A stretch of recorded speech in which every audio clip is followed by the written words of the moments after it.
So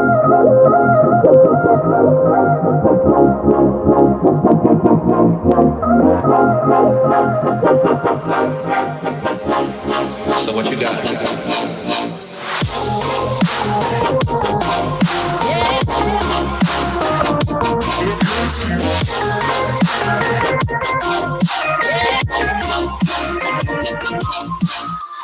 I'm exhausted tonight cause I can't sleep. No, I can't sleep. I'll just lie awake tonight cause I can't sleep.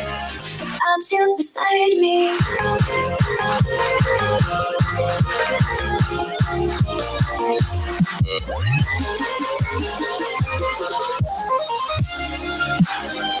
But I can't sleep. But I can't sleep.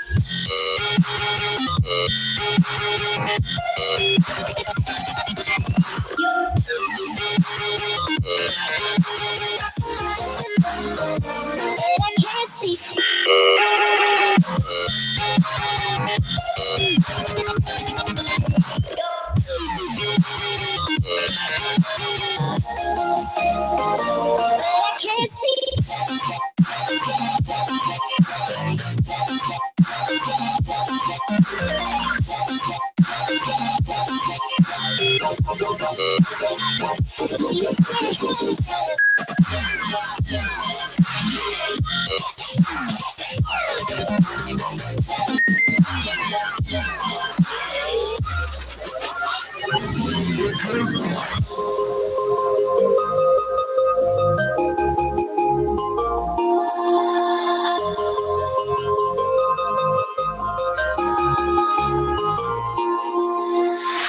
I'm exhausted tonight cause I can't sleep. No, I can't sleep.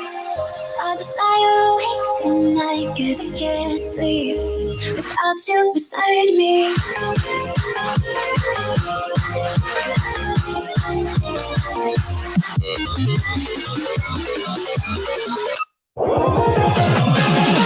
But I can't sleep.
I've been dragging my feet, slowly sitting here waiting for you.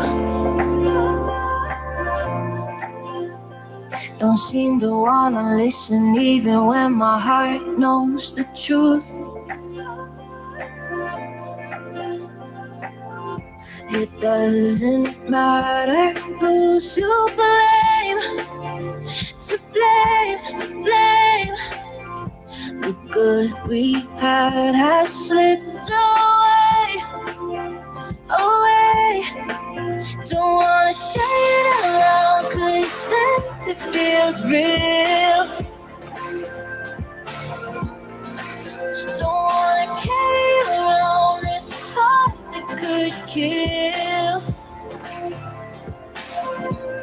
It's easy to talk to, so walls are so hard to break the seal, start to heal.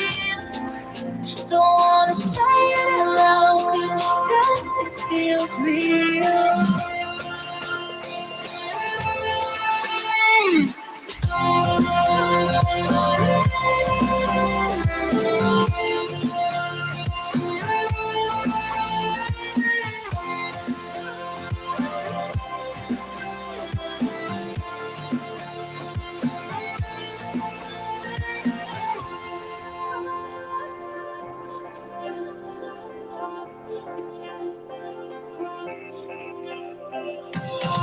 Told my roommate something's wrong and I don't know what to do.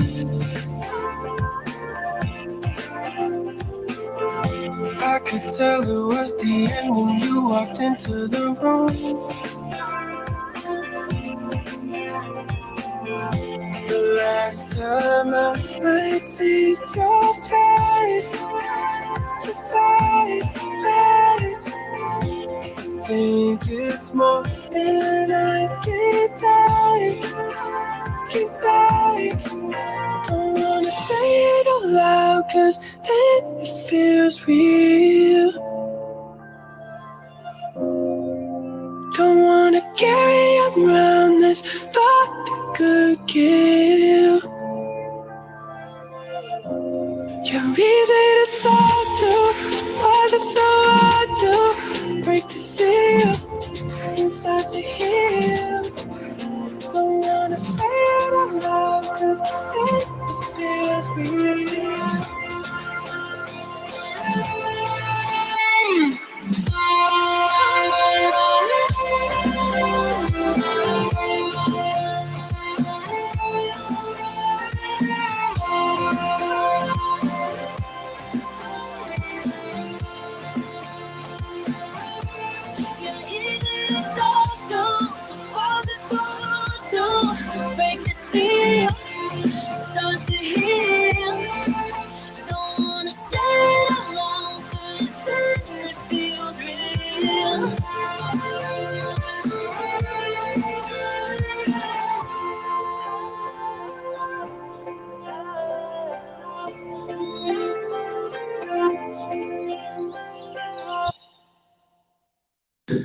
Here's to working every night, get new wrongs and make them right. It's a circle and it's a long way round. But maybe I'll bend it out of shape and break it in half, then I'll escape and wander around where the top is always down. I'm dreaming of a Rolls Royce Phantom life, where everything is golden, rich and nice, and anything you want can name its price. Oh, I'm dreaming of a Rolls Royce Phantom life.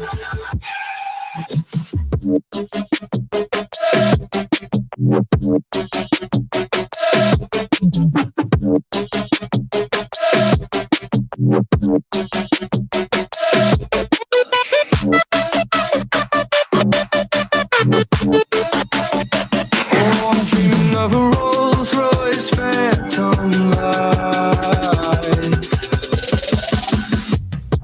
I'm tired of staring at a screen, at shiny rags and fancy things. Just one day and I'd turn it all around. No more fingers, only rings. Oh, what joy this world can bring. It's so hot we would die if we all looked down. I'm dreaming of a Rolls Royce Phantom life, where everything is golden, rich and nice, and I could swim in diamonds if I'd like. Oh, I'm dreaming of a Rolls Royce Phantom life.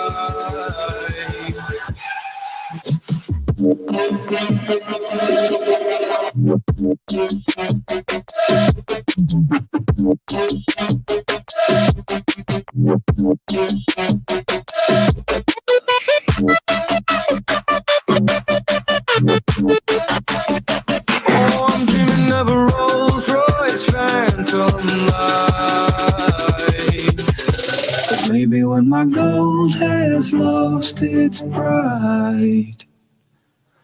There's no one there to hold me dead of night.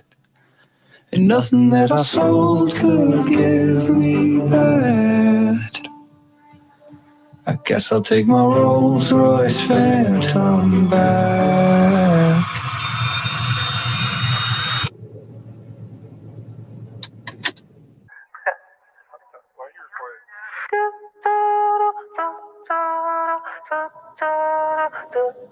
In my head like a melody, laying back in this bed, playing back what you said, and it's not really helping me. Coming down from this high is a dangerous ride. I'm coasting, out of body floating, lost in my emotions. I've been spinning slowly, trying to keep my head above water. Then you go and pull me under.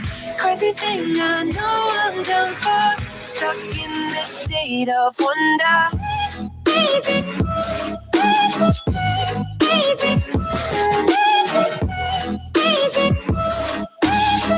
Stuck in this state of wonder, yeah.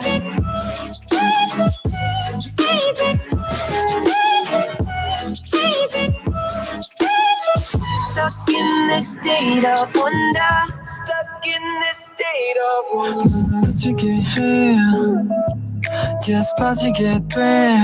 I don't care 모든 걸 사퇴해 전부 있게 돼. And I just want you right here with me. 끝이 없이 우린 floating, lost in your deep oceans. 깊이 스며가 slowly, trying to keep my head above water.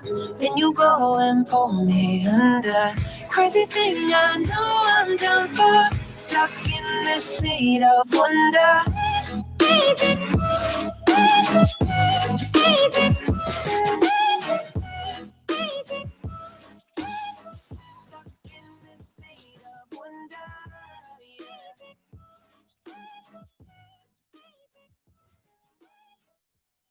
Well, here we go. Let's get it done.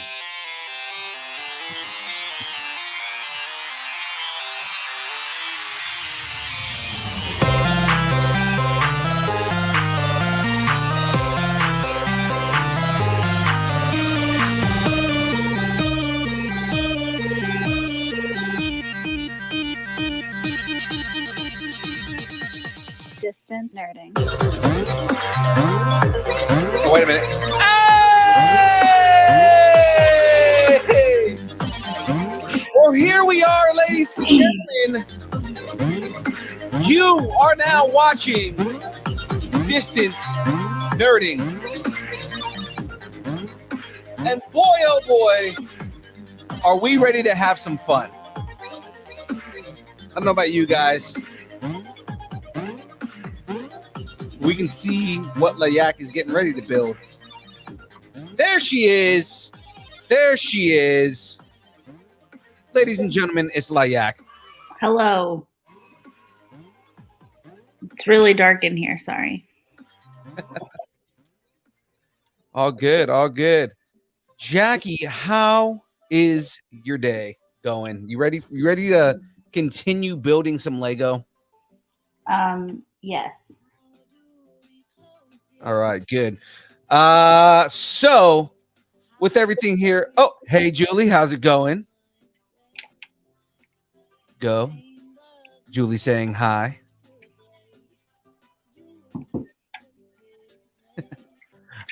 So before we get into everything going on here, now we are still waiting on our guest to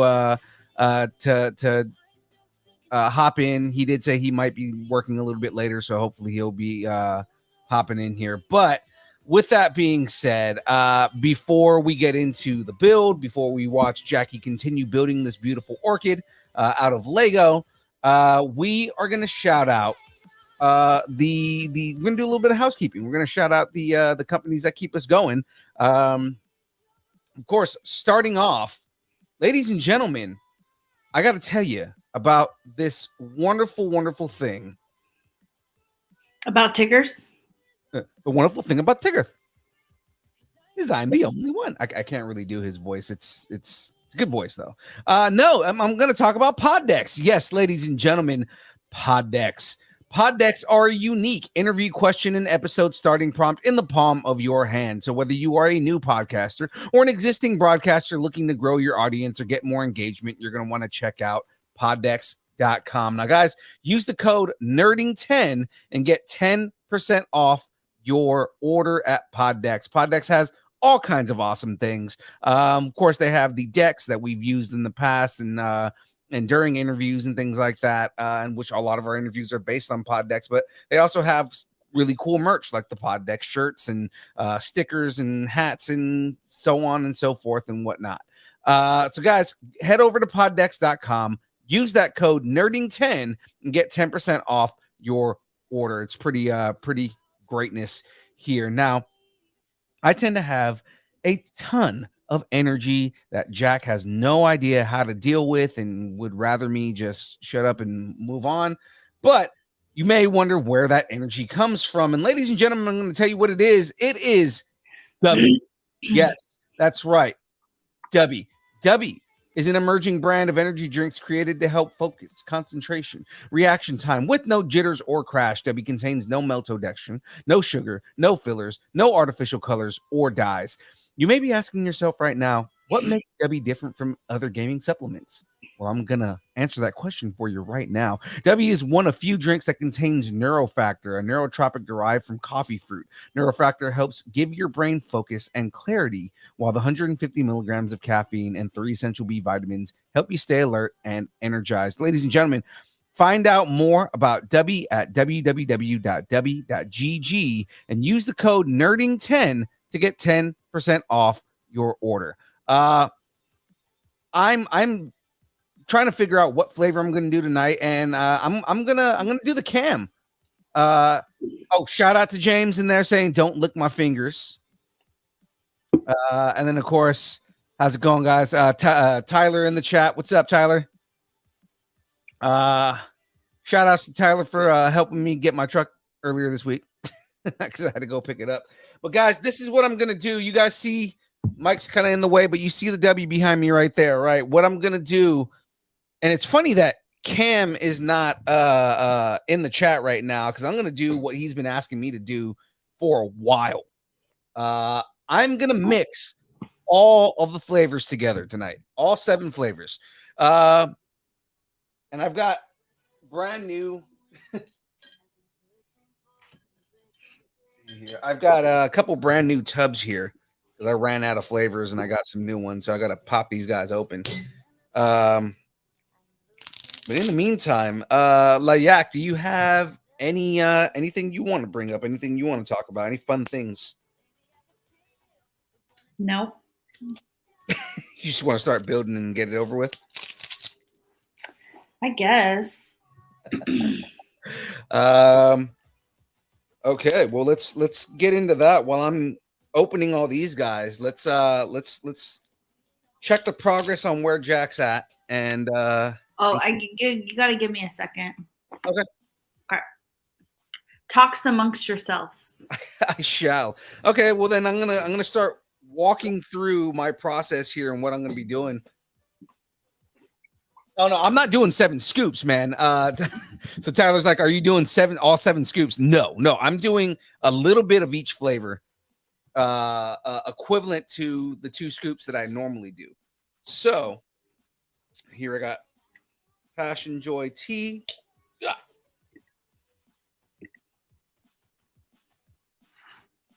There we go. A little bit of Passion Joy tea there. Right there.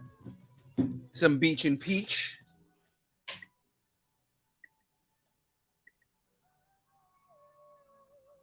Right there, a little bit of Beach and Peach. Toss that guy in there. Oh no, I think I broke it. Oh no! Did you? I messed up. Oh no.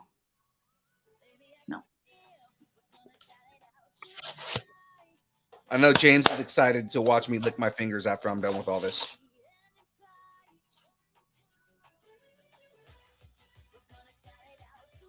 Here goes Tyler's favorite flavor right here.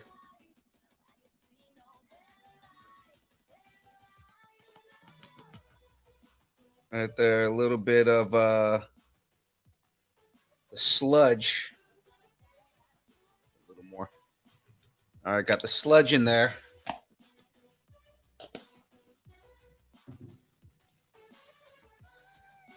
It's my second favorite flavor. It used to be my first favorite flavor. Now it's my second.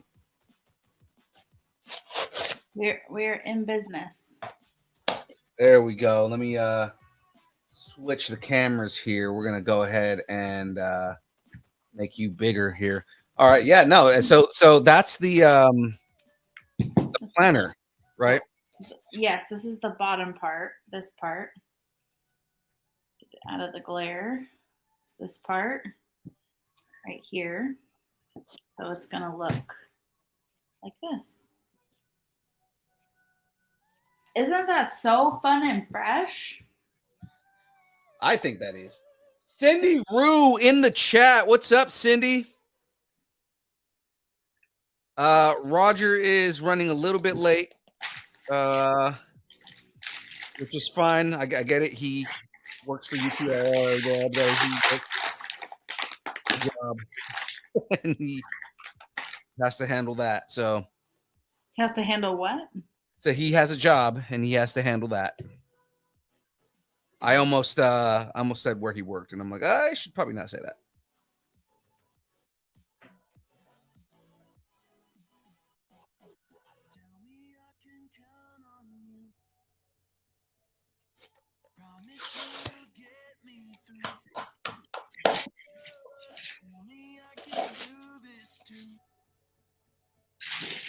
No. Oh no. Drop a piece. Jackie's dropping it. Drop it like it's hot. Okay.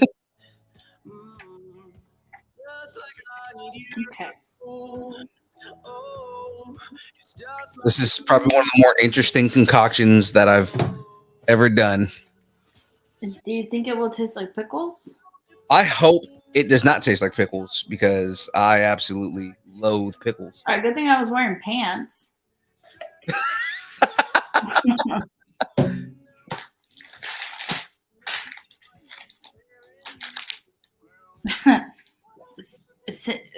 Cindy said, I'm here for the orchid. I used to just come here for the bracket. Yeah, now the damn things. Okay, now this is gonna be fun. Now where do I start? Okay, so I did all that already. Well, you're on the you stopped at the bag, right? Yeah, I just opened. There's only 4 bags. I just opened the 3rd bag, so this is where I'm at. You have to read the instructions very carefully. It says you're supposed to dump it out and do the Macarena. That's 100% what it says, guys. I've read 1,000 of these things, and I can attest and tell you guys all with 100% clarity that it does tell you to do the Macarena. This looks like a ramen packet. It kind of does, actually. Okay, so I've poured it out. I've done the Macarena. I think I'm supposed to. What is this little symbol for? I don't think I've ever seen that one. Right. It just said it's a plus symbol above a Lego kit piece. That's what it looks like from here. Oh no, I've screwed it up already. No, you haven't. This is gonna be so much fun figuring this out.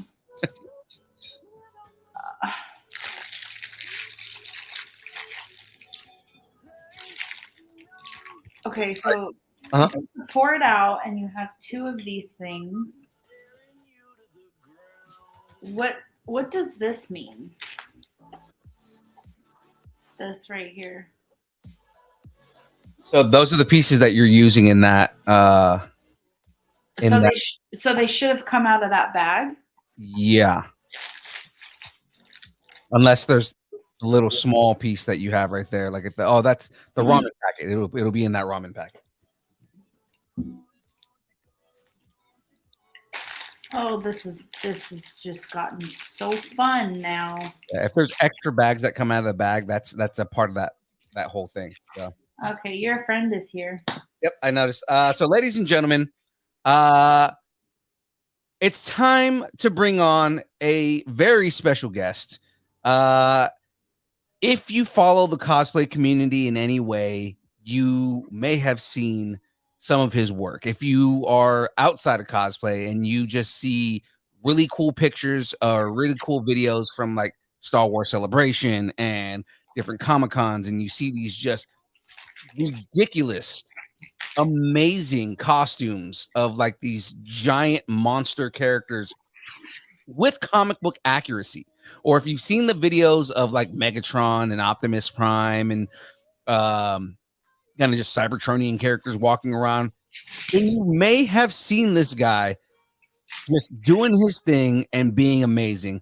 Ladies and gentlemen, without any other further waiting, it's time to bring on our guest. Ladies and gentlemen, let me bring on and welcome onto the show, Hummin' H2. What's happened, guys? How you doing, brother? Doing good. Just got off work, so I've been rushing on over to get on with this. I'm excited to be here. Awesome, man. No, I kind of figured it was probably like a work thing. I was like, all right, we're just gonna kind of stretch a little bit, but everything will be fine. Right on, yeah. UPS life. Yeah, no worries, man. I've been doing I kind of waiting on this. So we're sponsored by an energy company called Debbie. Yeah, so I I just blended all 7 flavors together. And we're gonna see how good this is. So I'm gonna try this real quick before we start. You look energized now. I know. It's not bad. There is a heavy, like I taste more watermelon and mango than I do anything else. Amazing. Yeah. Yeah. Because it's very tropical. I like it. Ooh, tropical's me. Same here, brother. Same here. So look at that leg go. Yeah, I know, right? And the chat's already starting to get wild with you, man. Like, of course, Cindy's in the chat and she's all happy right here. James saying, look at those cosplays in the background. Yeah, got some here that gonna get ready to use. Most of my other stuff are in my storage, so the ones that I have here right now are gonna be used pretty soon, or minor repairs. Gotcha. I'm jumping ahead myself here, but is that the R2 mech right next to you right there? Yeah, this is him.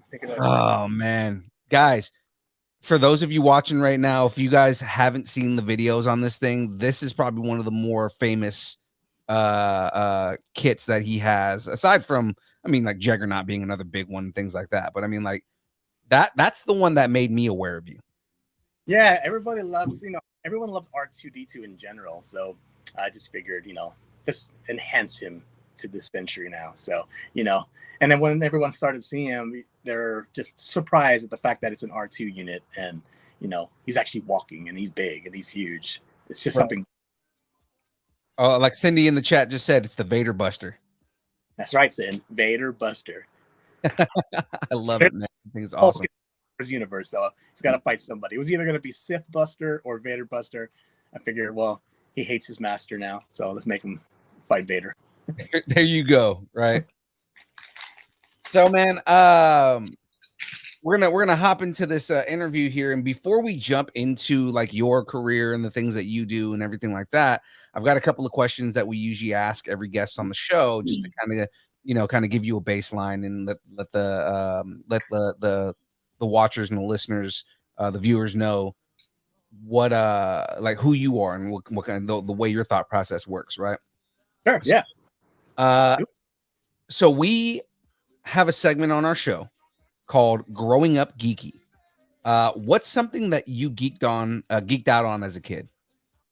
Oh man, I totally geeked out on G1 Transformers growing up. It was like 4:00 after school, channel 2, and there comes Transformers. And after that, it was G.I. Joe.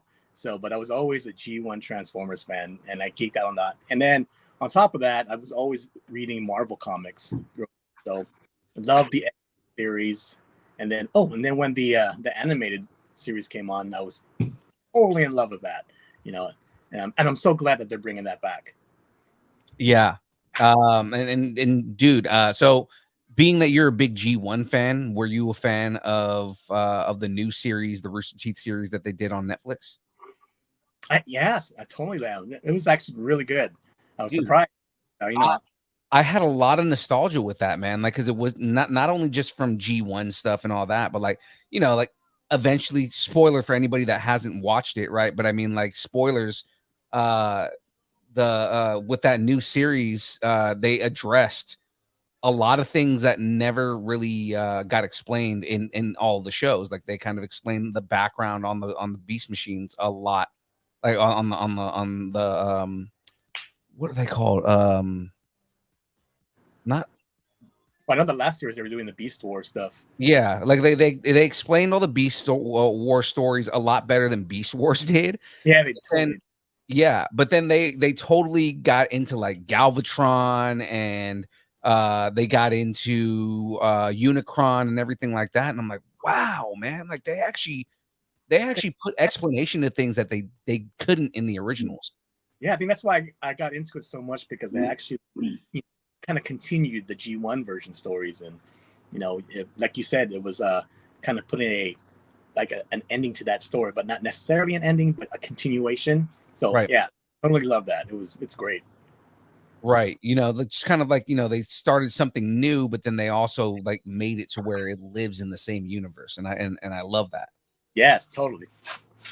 Yeah. So like as a G1 fan, that's also, that must be a big deal for you. Definitely. That's why, like, when I did my my Bumblebee suit, I Mhm. wanted the G1 version, the VW, not the Camaro, because Not the Camaro. as the Volkswagen. So, and then when I remade the Bumblebee and did the Volkswagen, I was like, oh, there it is. That's the suit I got to do, and Yeah. I'm like, bring back the G1 love. So yeah, totally love that. Absolutely, man. Hell yeah. Geek Saga, it's another podcast friend of ours right there. Hey. He's a big G1 fan too, and GI Joes. Oh, GI Joe, yeah. I mean, we're all Hasbro kids around here, right? Yeah. So what's something that people are nerding out on or obsessed with, but you just don't get the point of? So to give you kind of a premise on this, it's less like a fandom, and more like, some people are geeking out on like NFTs and like crypto and things like that. Like James, I always use this example, but James doesn't get TikTok, right? So Yeah. Well, to each is their own. Whoever loves what they love is, who am I to say why do they like that? But like for me, it's, when I went to cons, the thing that I start seeing more of is anime, and I'm like, I don't actually follow that much anime, other than like maybe Death Note or My Hero, kind of this thing that you always see. But I like when I go to cons now, it's like maybe 80% of that is all anime characters, and like I have no idea who they are. I wish I did, because some of the cosplays are great, but I didn't know it was that huge. And like when I went to SAC Anime, I'm like, my God, that place was super crowded, and yeah, that anime fandom love is really huge. I wish I was more into it. I mean, growing up, I didn't see anime other than like old school Mazinger Z and Voltus 5 kind of stuff. But these kids now, they don't know that. right. And I mean, it's same thing like Demon Slayer. I hadn't watched Demon Slayer, and I watched it specifically because I just seeing how popular it was at cons. Yeah. I should probably go watch this, and I watched it and I was like, wow, this is amazing. I love this. Yeah, it's the same thing. I see a lot of Demon Slayer. A lot of my friends cosplay Demon Slayer stuff, so I started watching a bit of it, and I started getting into it. I just wish I had more time to watch stuff, but I want to start getting into it a little bit more, but it's just hard. Right. James is asking, what did you grow up on? What was your first anime? My first anime was actually Mazinger Z, and Star Blazers. Oh wow. Yeah, I mean that's anime for me. That's like my true love of anime is that. I mean, Right. Where's Mr. Mazinger?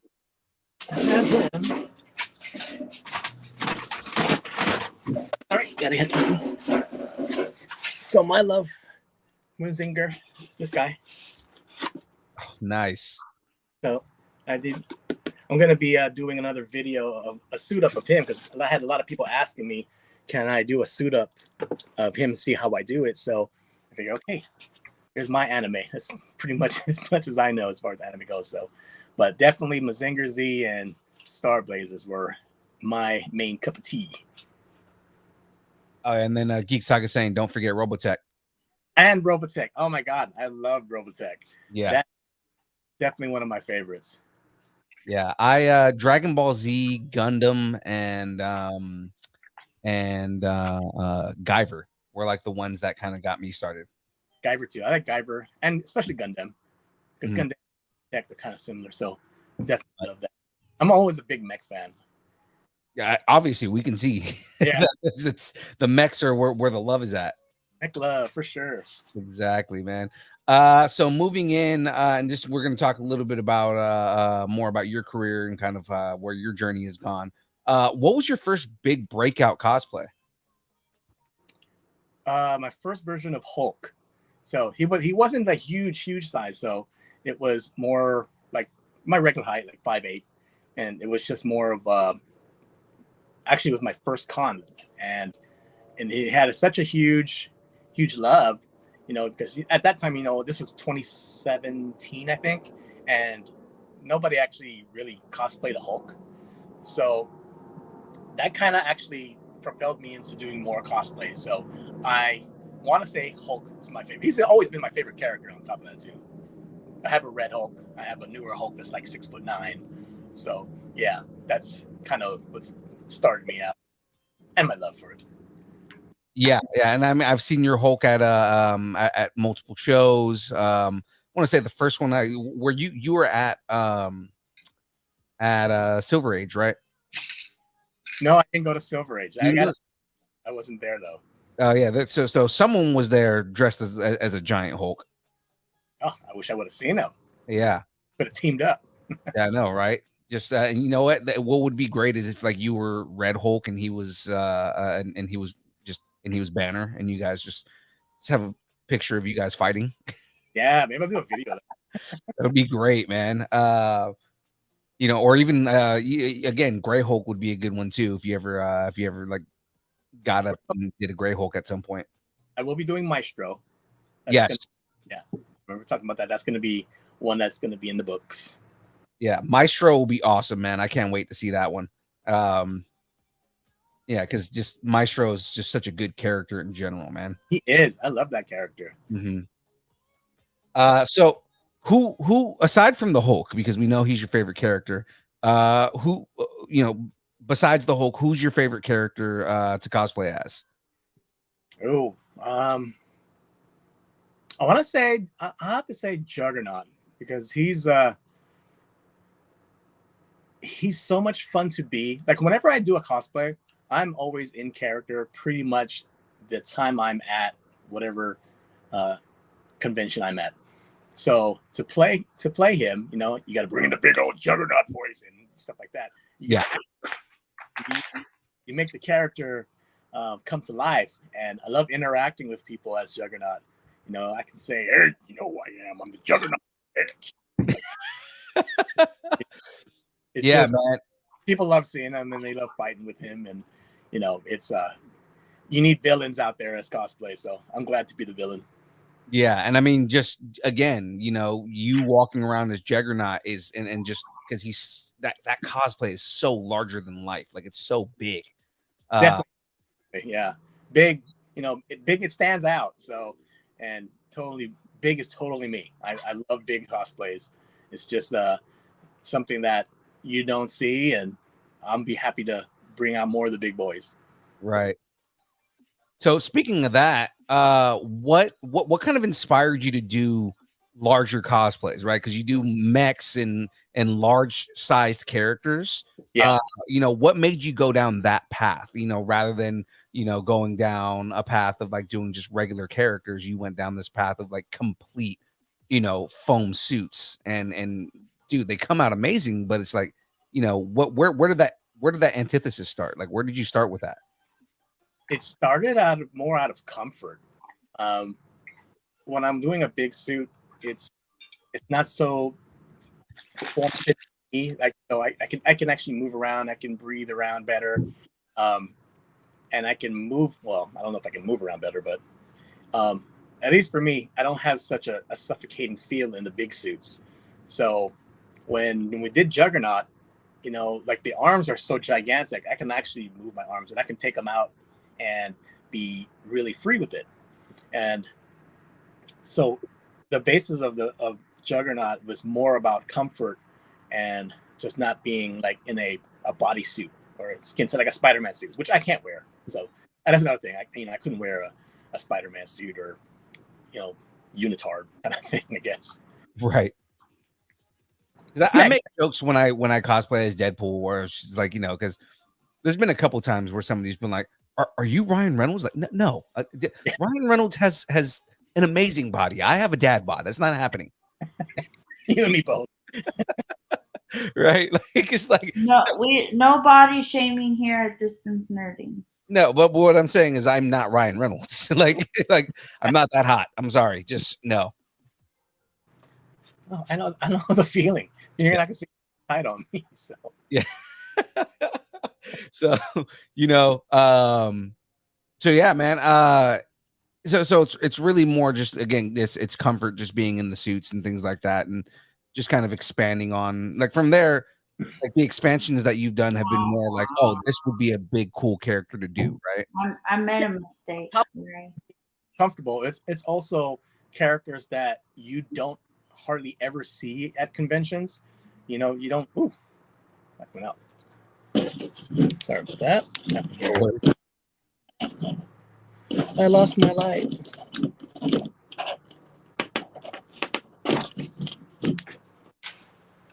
Technical difficulty. Just turn on the flashlight. It's fine. Turn on the flashlight. So this is the problem with having triplets at home. You can't go anywhere. I can't do anything inside because it's so too noisy, for one. Well, I'm gonna just go through the chat here real quick. So Graveyard is saying I can be Dad Bod Peter Parker. Dad Bod Peter Parker exists at this point, though. Peter B. Parker is pretty much like the schlubby Dad Bod Peter Parker. Yeah, which is nice. That makes it so that people can, like, more people can cosplay as Peter Parker. Same thing with like Dude Thor. Ooh, yes, I've seen that. I actually love seeing that cosplay. Yeah, bring out the belly. Why not? Yeah. Because Dude Thor, like, when you're doing the Dude Abides as Thor, it's like you can just walk around with a dad bod and it's fine. Yes. It's great. Right. Geek Sock is saying PT. Yeah, I know. Just do more PT, PT makes you sexy. Graveyard saying, Phil, you are harder than Ryan any day. Not true. No. Ryan is my hetero man crush. I'm sorry.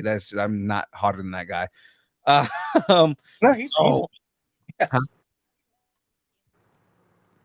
Cindy saying she's excited for Rhino. So no. Rhino is... Go ahead, man. Rhino's on his way, and we're gonna do that. We should do a Sinister Six shoot. Man, Rhino and like I said, on your Instagram, you just dropped out the Omega Red, and I'm super juiced for, especially because he's comic book accurate. Omega Red. That's the other thing I like about your costumes is a lot of your large piece costumes are super comic book accurate, and I love that. Yeah, that's where a lot of my the basis of the suits come from.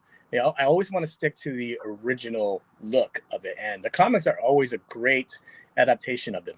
So usually when I do research, I always go back to the comics first, and the artists that create them, that's what you want it to look like, because that's how iconic they are.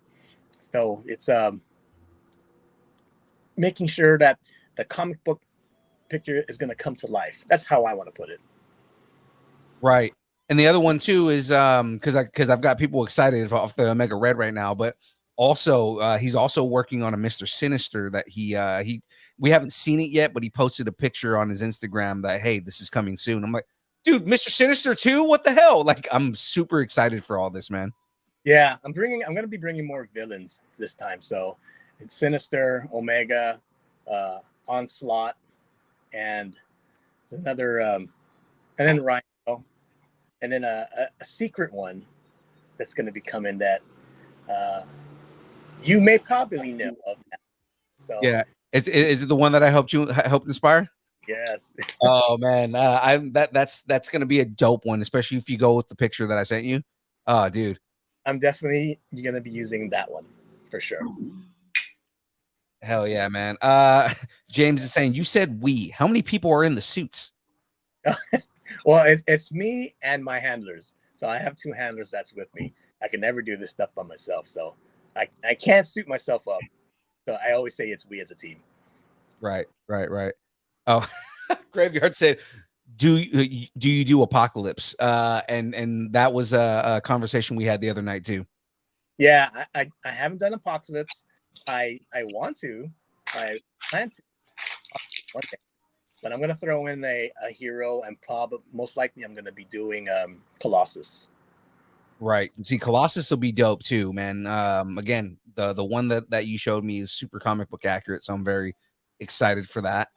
Yeah, so it's gonna be my whole build. So. Yeah. And like I said, that the Apocalypse that I sent you, if you can do the survival of the fittest version of him, just because that cloak makes him look so much more ominous. You know what I mean? I really love that version because he's really different too. Yeah. You know, like he has the cloak, and then there's parts of the comic too where he has the hood up. Yeah. The idea is he's supposed to be like hiding, like he's almost like he's waiting to reveal himself. Right. So I like the idea of he's got this cloak, then he's like in the shadows and he's dictating things to the 4 horsemen. Oh, yes. That's definitely a character that I gotta bring out. I don't know why I haven't done it sooner. And he's an X-Men character, and I love X-Men. Yeah. Graveyard saying, have you done Beast? If so, gray or blue? I haven't done Beast, but if I were to do it, I'd probably go gray just because he's different. Mm-hmm. No, you know, it would be dope. If you could find a way to do the original Beast without the fur. Oh, without the fur? Yeah.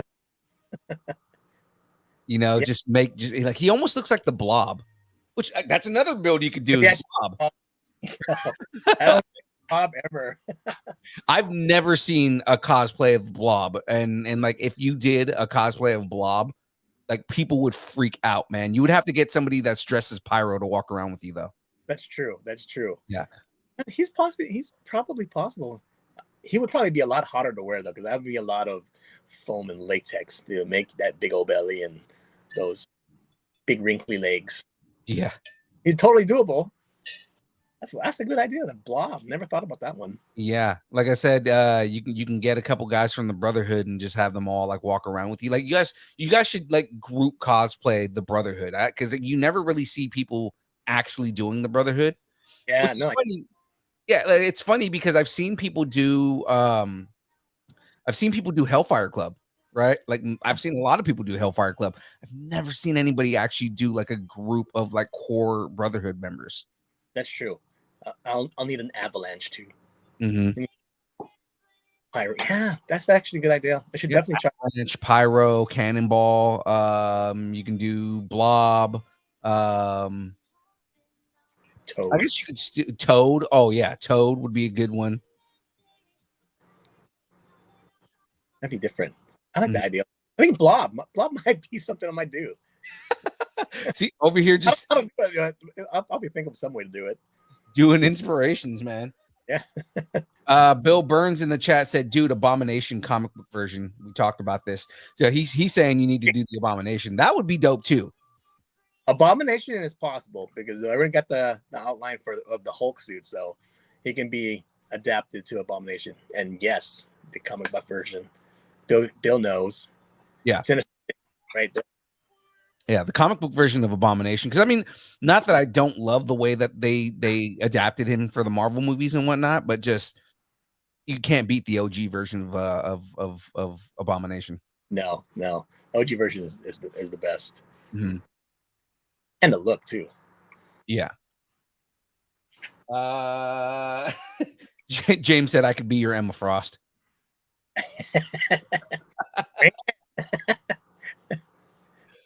Whatever helps.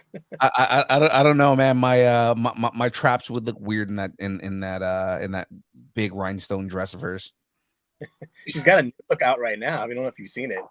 Oh, dude, her new look actually looks pretty dope. She actually looks like even more. Is formidable the word? Like she looks like she's gonna kick the shit out of somebody. So I'm just like, yeah. not that Emma Frost ever looks like she's not gonna kick the shit out of somebody, but I mean, still.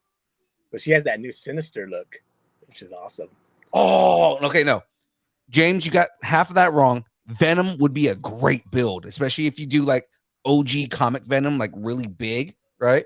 Carnage is actually really skinny, man. Like Carnage usually isn't big, especially if you watch him in the comics. Only time he's ever been big is in that movie, and we don't talk about Bruno. Big Venom's a good one. Yeah. But you're right, though. Carnage is kind of skinny. Yeah, Carnage usually is skinnier. You know, he's usually a real small guy. Riot would be a good one. Oh yeah, that's a good one. Yeah, Riot would be a good one. Again, like the way they did him in the movie, he just looks like Venom. But like, you know, if you did Riot from like the comics where he's just giant, hulking, massive monster, like yeah. Yeah, that's definitely a good idea. I'm getting all these ideas now. Now I have no idea what I'm gonna do. Too many ideas. Right now it's like that. See, now I'm just gonna build a whole bunch of stuff because now you have all that stuff to do. I could have thought of that earlier. Right. Especially because I mean you have a Hulkbuster thing, but it's R2D2. But it's R2D2. But he can be adapted. I have the head for Hulkbuster, and so if I ever wanted to change him to a regular Hulkbuster, I could. But now I'm like, he's just so iconic as R2. I don't want to change him anymore. Right. Eugene says a Womps. I think he meant Wampa. Oh yeah, Wampa right there. A Wampa would be a good one too. Wampa. Nice, could. I could be an Oompa Loompa too, I guess. Well, I mean, like, you know, it's basically just the abominable snowman with horns on his face. That's true. Or what's the guy from Alpha Flight? I forgot his name. James, the character from Alpha Flight. Going blank on his names. Orange Bigfoot. James saying he can't wait to see you on red carpets. Oh, I can't wait either. Yeah, I know, right? I mean, it's gonna happen eventually, dude. With like the way that your builds are and how good they are. Yeah, I did one like last month out in Santa Anita, which was pretty fun. Right. I did the Hulk. It was for like a private event. A lot of celebrities there, but it was cool. North Star. No, North. Yeah, no, sorry, not North Star. Sasquatch was his name. Sasquatch, and I said Bigfoot too. Yeah. Sasquatch. That's a good one. Wendigo. Yeah. Oh, there he goes. No, Bill threw it in there. He said Sasquatch. Yeah. You know what's funny is when we were brainstorming the other day, I was also thinking like, I wonder, have you done the Thing? No, I actually have them in my books to do. Yeah, because I was gonna say the Thing probably is that's probably a fairly easy one to adapt over. Yeah, like heroes go. Yeah, just a lot of more detailing in the skin, but overall, it could be just like how Juggernaut's arms are, and then just kind of change it up. Right. So I think it's definitely in the books to do. Hell yeah, man. Again, you hear the excitement that we have going on. The chat is kind of just blowing up because they you know, they're seeing the type of builds that you have. So they're all like, oh man, you know, you should do this one if you haven't done this one. You know, again, there's a couple of characters that we've talked about already that are even outside of Marvel, you know, that, you know, I kind of don't want to I don't want to ruin if that ends up becoming a build. I'd rather let you do the surprise on that. Surprise on that, yeah, for sure. Yeah, definitely. I know. I stick to Marvel. I've only ventured outside of Marvel a couple of times. Like I did a Armored Cantus from Gears of War, and this Dragon Ball Z Broly guy. It's, you know, I try to go out of my comfort zone a little bit. Yeah, dude. Your Broly is awesome, man. I was a little upset because Sack Anime, I was trying to find you, and you were like, "Yeah, no, this is probably one of the fastest builds I have." So I've been like moving around quick throughout the con. I was actually dancing around with some people. I saw that. There's a video of it. This was good. This was actually so different for me, and it was fun to actually just walk around and be able to keep pace with everybody.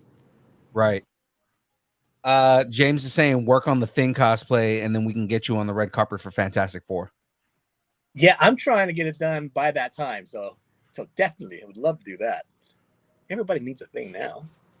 Yeah, I know, right? Relevant. Yeah. Well, because like we might have connections.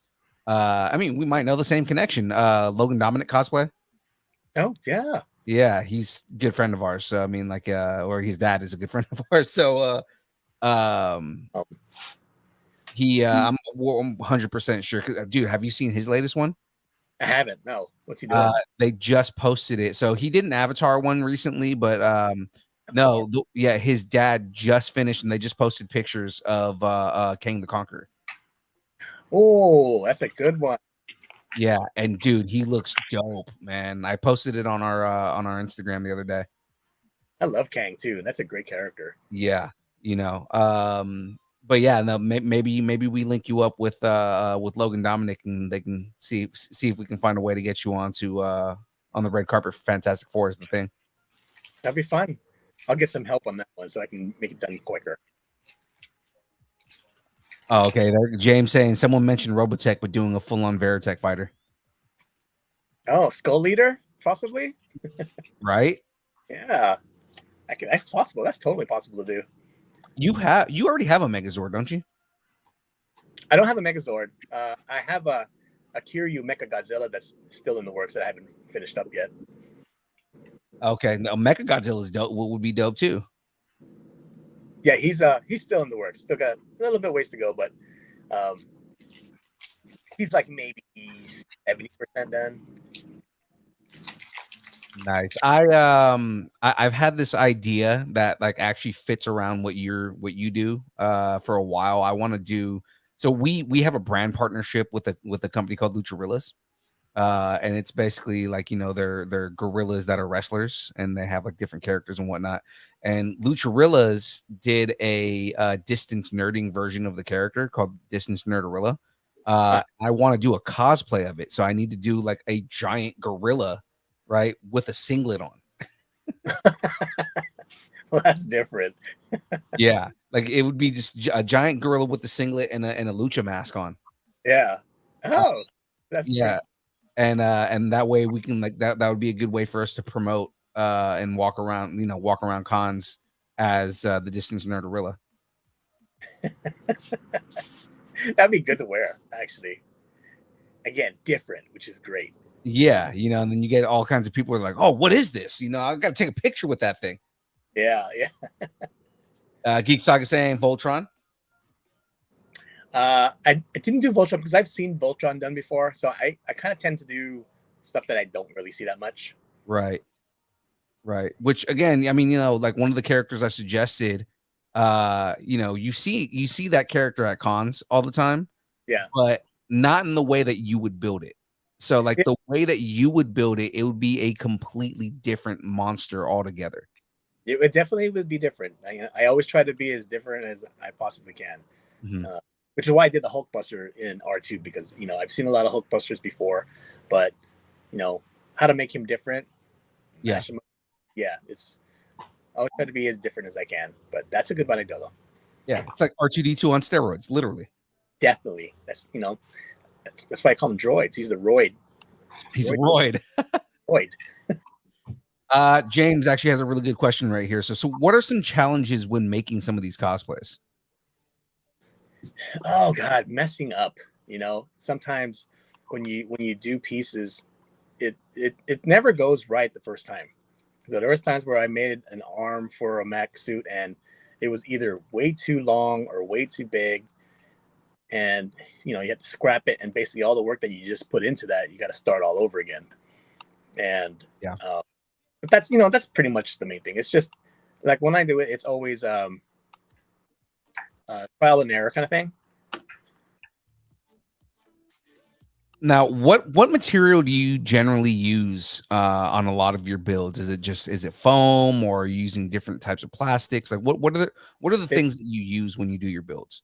it's all EVA. Okay. Yeah, everything's EVA. Except the only thing that would be different would be the base of the feet, which would be like an aluminum frame for the stilt, and then everything is just kind of built around it. But other than that, it's everything is foam. Gotcha. James, you missed that at the beginning of the show, but he's asking, how did you come up with, or what was the inspiration to do the R2 mech? So it actually that was when I did the Hulkbuster. Always wanted to do that for one, and then as I was searching images, I'm also thinking, how can I make it different? I thought of doing a Punisher version of him, and then I started getting R2D2 and Star Wars images on my computer, and then said, oh, why not? How could R2 pilot a Hulkbuster suit? So then I started playing around with it and see, like what would that look like if I was playing around with a toy or something. So, and you know how they would crane R2D2 into the fighter jet? So Right. I figured that's how they would put R2 in a Hulkbuster suit. So it would be his head kind of popping out. And so that's how it kind of came about. I just started seeing Star Wars and R2 when I was searching Hulkbuster, and then that idea to do it. That's dope, man. Like I've always wanted to do a comic book accurate Warzone Frank Castle. Yeah. Right. So like with the eye patch and the spray painted skull on the front of the body armor and everything like that. Like I've always wanted to do like that version of Warzone Punisher. Yeah. Right. Because it's you see Punishers that walk around. You see a lot of people like now are like Call of Duty characters and stuff. Yeah. Like, kind of mash it together but like make it the comic book accurate version of him. Yeah, see, you got the same idea as me. Be different. Yeah. Well, like I've always had this idea for Bane. Again, I'm probably gonna have to get with you on how I want to do that.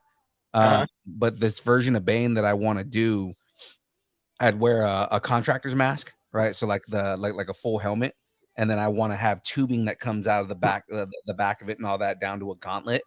I have this idea, but I it's all MIDI based, so I have to have somebody who knows how to work around MIDI really well. Where I want to tap a button and basically like you set up LED lights in the tube, and it slowly goes up the tube, right? So then once it hits the back of the mask, again you can hit it with MIDI timing, where it'll make a noise like it's like a steam, right? Yeah. So like, as soon as it hits, and then you can just like act like I'm like going in, right? And I have a character for it already too, because it's like a lot of it is based on the Nolan Bane, but then I want to do a comic book and like a comic book accurate version of what Bane would sound like, right? So it's kind of like the attitude from Tom Hardy's Bane, but make him Cuban, which is what he's supposed to be. He should be Cuban, right? So it's like, just walk around doing that like exaggerated Cuban accent, right? So, give us an example. What would Bane sound like? and that's exactly what I was gonna do. It's just like, I've come to break the bat. It's just like you've made a mistake, Batman. There you go. What is it? I am here to break him. That's it. And like I said, just kind of walk around with like that kind of deep, exaggerated voice, but then have the accent, right? Yeah. I'm just pulling from family members, right? Just make fun of make fun of people in my family, right? Right? It's the wealth of being Latino and hearing that accent, all over the place. There you go. Yes. Whatever helps. James saying, "Don't feed young Phil's ego." Helping the brother out, man. That's what we do. Exactly. Like I said, I might have to get with you, man, on like how to build some of this. I'm not good with EVA at all, so it's just kind of like Like Yeah. I'm gonna have to quote unquote commission some help with the armor. Most definitely. Most definitely. Especially looking at your Broly armor and the way that turned out. Like just I would just need something like as far as like the outer body area, you know. Yeah. I know what you mean. Definitely can work with that. James, can you make a mech sized lumpia? I probably could, but it will be eaten. Exactly, right? We can make a world record sized lumpia and it's gonna get eaten. Oh God, yeah. Either that or some turon, some fried banana lumpia. Oh, there you go, dude. Love it. I'm hungry now. I haven't even eaten yet. I've been at work all day. So kind of I hear you, man. So to kind of wind down a little bit, man, outside of cosplaying, what are some things you like to do? Ooh, loving to. I was always that big barbecue guy. I love cooking. Used to be a chef back in the day, and I did a huge Texas run, Central Texas, talking to all these pit masters out in Austin to Lubbock to San Antonio, and I became a huge fan of smoking meat, and I started loving it even more and more. So I ended up starting doing barbecue catering for a while until, on my off time, and doing those 18-hour briskets and beef ribs. That's my second passion next to cosplaying is cooking and barbecuing. I feel that, man. I'm kind of very, very, very amateur in the same boat, man. I love, barbecuing in general, but then like I've been getting into smoking lately. Oh, have you? Yeah. Yeah. I So smokers, offsets, and it's another art. It's another passion, just getting that tough piece of meat to become really tender and juicy. And oh man, now I'm getting more hungry. What am I doing? yeah. I smoked a tri-tip for the Niner Raider game on the first. Yeah, how did it turn out? Oh, it turned out good, man. It was really good. You guys do a reverse sear? You ever do a reverse sear smoke? That's what I did. So or no, I did a regular sear. So I smoked it first and then seared it. Yeah, that's reverse sear. That's reverse sear. So yeah, that's what we ended up doing is I did a reverse sear on that. James, get out of here with your Go Raiders, dude. Your Raiders aren't doing nothing, and the Niners go home. Yeah, they went home already. Exactly right. Like get out of here with that. Niners about to beat the Cowboys next week. And oh my God, are they playing the Cowboys? We're playing the Cowboys. We're watching that. Oh, for sure, we're watching that. That needs to smoke a brisket for that game. I might have to. We might need to. Yeah, Jackie might have to go and get a brisket. Just because it's Dallas, you need to eat that brisket and some beef ribs. James said the tri-tip tasted sour, like I was since the Raiders lost. Yeah, is that why Philippe only got like 2 pieces? Yeah, I know, right? Like that thing got demolished, man. Demolish is good. Yeah, that's my goal, right? I have a very this might be because my grandfather was a chef. This might be I've gotten this mentality from other people. I would never claim to be a chef. I'd say I'm an okay cook, right? Yeah. I'm very much somebody that when I make something, I get gratification out of when people eat my food and they say it's good. So yeah. I tend to eat last because I will make sure everybody gets some first, and if there's any leftovers, I'll get some after that.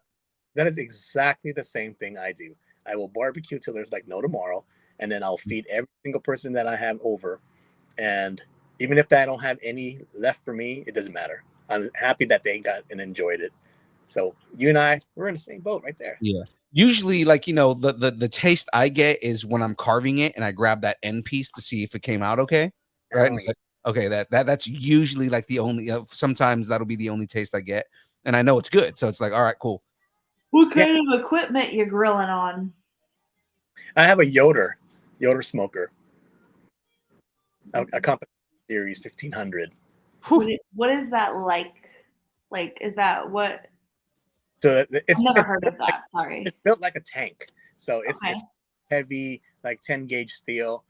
and so it has an offset smoker box, so the fire is off to the side, and then it's a big like a tube chamber. Think of like a propane tank. Yeah. Yeah, so that would be the smoking chamber, and then the fire pit will be at the end, lower. So then on the side is steel grates, and then it has a water chamber at the bottom, so it keeps the meat moist. Yeah. See, and that's again. So the smoker we got. We're very, very amateur. It was the smoker we have is something because we didn't want to buy we didn't want to be one of those people who go out and buy a $500 Traeger and then turn out we don't like the smoked meat.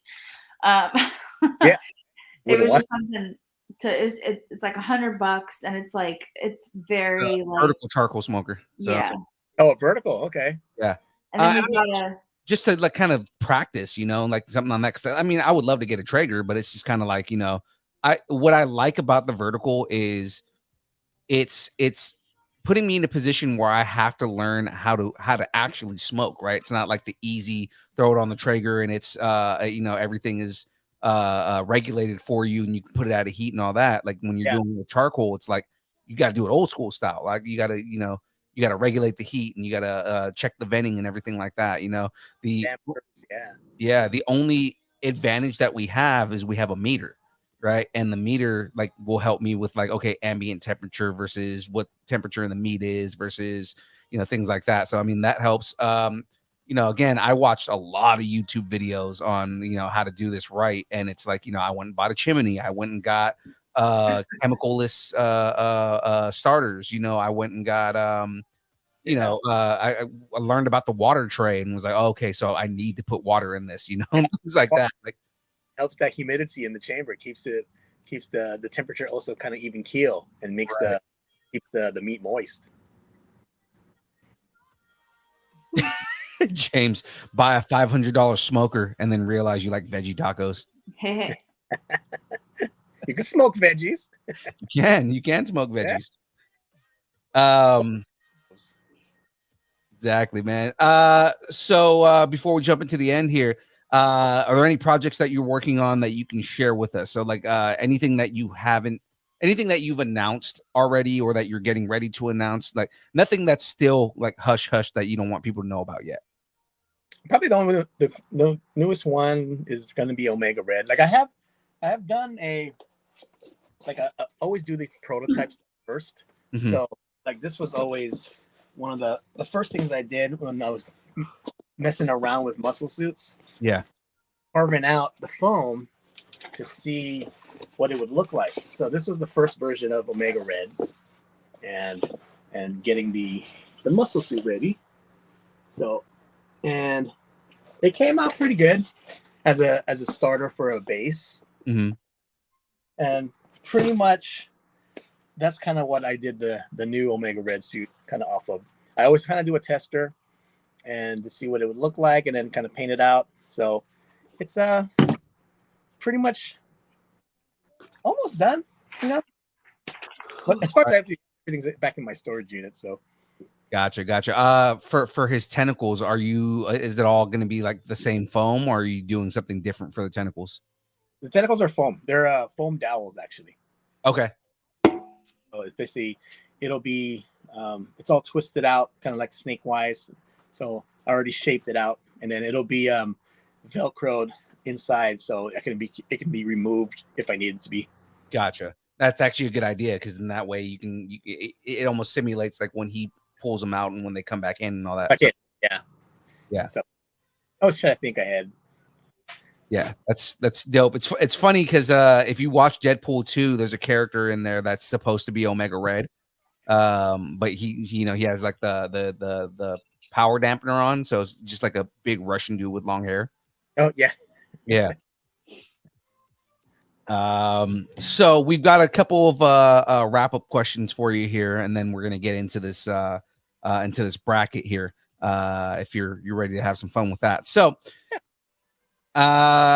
if you were to sit on a 10-hour flight who is somebody you would want to sit next to and why? Now, this can be anybody. It can be somebody who is alive today, somebody who passed away already, anybody, and at any point in time, just who is somebody that you think would be a good conversation for 10 hours, like anybody in the world that ever existed.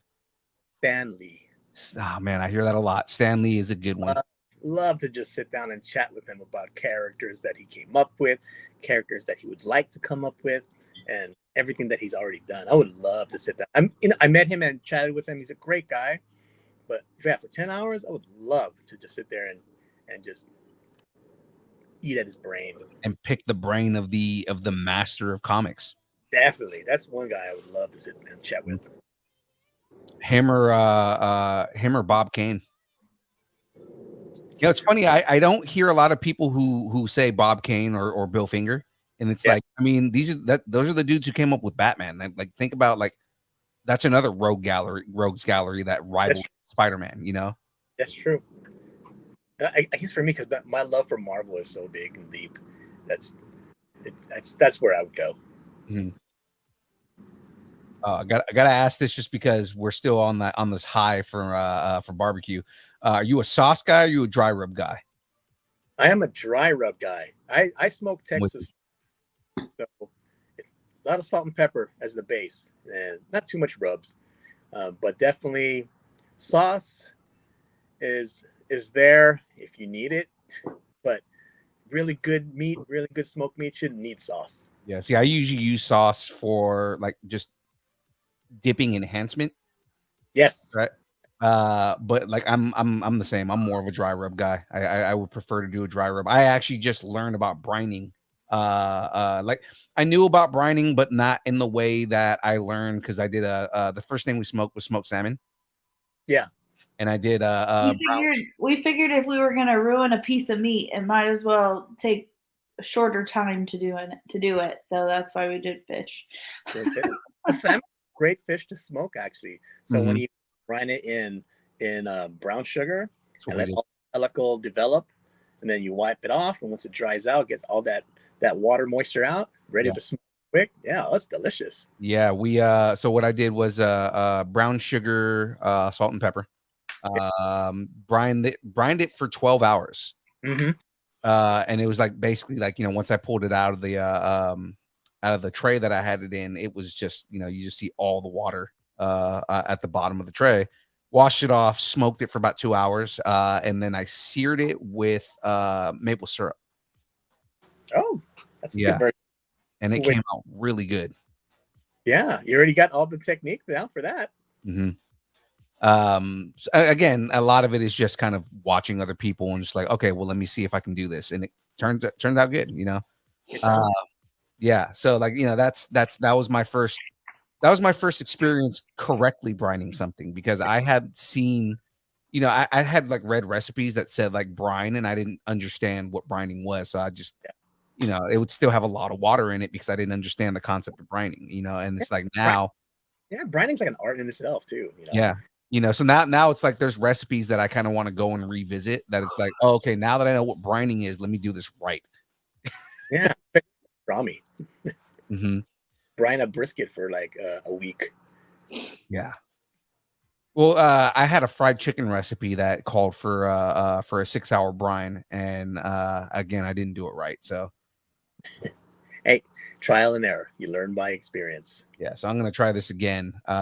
Especially because now I know that water content that I left inside of the chicken that I should have brined out. It would have tasted so much better if I would have brined all that out. Yes, yeah, definitely. But now you know. Now you're ready for it. James, you haven't lived until you spatchcocked a turkey. Spatchcock. It's a good way. That's good. That's a good way to do it too. Mm-hmm. All right. Yeah. What are you currently nerding out on right now? Ooh, He-Man. Yes. He-Man. That Netflix series. I love that series. It's actually great. It's so different. Now, are you talking about the new series that came out, or are you talking about Revelations? Revelations. Revelations was so good, dude. So many people hated it, and I loved it. It's so good. Yeah, totally. I love it because I say, I love things that's different, and then it was totally different from the '80s version, but it was great. I enjoyed it a lot. But what I loved about it though too was as different as it also was supposed to be a continuation of the original series. It literally picks up with the last episode of the original series. Yeah. You know. Oh, that's another one. James said, "What about a Skeletor cosplay?" Skeletor is good. Yeah, I saw some great versions of him, so I actually did think about doing Skeletor.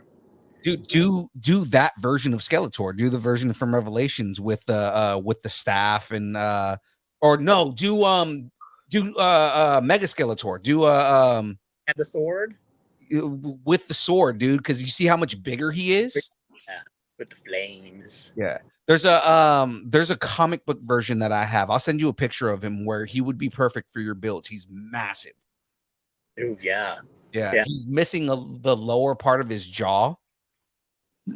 And he's got that super Skeletor look. He's got like the horns coming down right here. Yeah. And it's a version from the comics, man. I'll take a picture and I'll send it to you. He looks so dope. Yeah, that'd be different. See, out of my comfort zone, but yet love the fact that he's Skeletor. I love Skeletor. Oh, Cindy already saying I would love it if he did that since she does She-Ra. He does She-Ra. That's true. She did. Yeah. So you could do Skeletor and she could do She-Ra, and that would be a really good combination for you guys. There you go. Yeah, because me and Cindy, we're doing these team up walkarounds every now and then. Mm-hmm. Great. I saw the Jubilee Juggernaut one. Yeah, we did the Jubilee Juggernaut. We did Leia and R2. So we'll think of some others. We did Juggernaut and when she was Dark Phoenix. Yeah. Yeah, we're gonna do some more stuff. Yeah. Yes, that would be good if you did Skeletor or who was the other villain from He-Man? Oh God, there were so many. There was well, the other big one. So like the other big bad, the dude that they revealed, he's She-Ra's main villain, and they reveal him at the end of Revelations. I'm trying to remember his name. I know, I forgot his name. I know you're talking about. I'm trying to remember his name, man. And he's a big deal. Like, there's if you get the original version of him from She-Ra, because he's another dude that's super massive. Like, yeah, that would be another good character to do, especially with her as She-Ra. Oh, that's gonna bug me. What's his name now? No, I don't know. It's not like we have the internet here or anything, Sure, we could find it. What's his name? Hordak. There you go. Yeah. Like if you did Hordak, that would be a pretty cool. That's a good one. Yeah, you do Hordak and ooh, look at this version of Hordak. The 2002 version of Hordak in the middle here. Oh yeah. That actually would probably be a really good build. The updated version too. I like that. Yeah, like if you did the 2002 version of Hordak and she was She-Ra, that would be dope. There you go, another cost plan. Look at that. I'm just giving you all kinds of ideas. This is what happens when you hook up with distance nerding, right? Yeah. So I've got the most important question that I'm ever going to ask you that you're ever going to be asked, period. What is your favorite kind of taco? My favorite what? What is your favorite kind of taco? Oh my God. Fish tacos. I love fish tacos. I'm a big fish taco fan too. Yeah, with a nice crispy fish. Oh yeah, that's my thing. I don't know from where. Whoever makes a really good one, I'd go there. Rubio's actually makes a really good fish taco. Yeah, it's actually what they're famous for. Yeah, Rubio's. Not sure what part of the universe you live in, but here in Sacramento, they have this place called Moss Taco. Oh, Sacramento? San Francisco. South San Francisco. Oh man. Maybe I go down to the Mission, find the soft taco. That's where I'm from. I'm a Mission boy, born and raised, man. Are you? Yeah. Yeah, I'm from the East Bay. I can tell you where to get some good tacos in the East Bay. But here in Sacramento, they have a place called Moss Taco. It's a it's not like a great taco place. It's very like very white. Gentrified. But their fish, I don't really like a lot of their tacos, except their fish tacos are good. Oh, They do a lot of fusion tacos, right? So it's like kimchi tacos and stuff They like have a pork belly taco that's pretty good, but like I don't like. I'm not a fan of their drunken chicken. Not a fan of their butter chicken one. I tend to stick to the fish and the pork belly tacos. It was funny because I guess they had a party at her work and she brought back home a bunch of like Oh no, that was my bridal shower. oh, that's what it was. It was the bridal shower. She brought back a bunch of the drunken chicken, and I was like, "This just tastes like somebody poured a bunch of Modelo on top of chicken, and it has no Like, flavor." it needs cumin. I was like, "It needs cumin," and she was just like, "She goes, do you think that's what it needs?" I was like, "It needs cumin," and I recooked it with like everything that I was in, and just threw in a little bit of cumin. Right? It was like it night and day. It tasted like actual Latino food. Right? It's just like, yeah, throw in a little bit of cumin, and that's it. Right? I mean. Magic recipe right there. I'll just put a little sazon in there, man. It's good. I'm getting hungrier now. Damn it. Okay. One of them too. That's talking about the mission. Food will be a thing soon. Yeah. Let's see. What's some advice you have for anybody that's trying to get into like just cosplay or trying to get into the industry in general? Oh God, character choice. Like pick a character that you really want to do and do it to the best that you want. Make it that one cosplay first before you start, delving into others. Mm-hmm. Make that one cosplay your own and then work that cosplay for a good year or two and then move on. Once you got that down, it'll make all your other characters a lot easier to cosplay. But pretty much, character choice is a great thing to do to start out with. Okay. Broly, the R2, the Vader Buster, and Juggernaut all get in a fight. Who wins? R2 would do it. He just wrecks everybody. He just wrecks everything, and then he'll talk to you. I love it, man. I love it. R2 screams at you, and then all of a sudden, you get one of these. Hold on.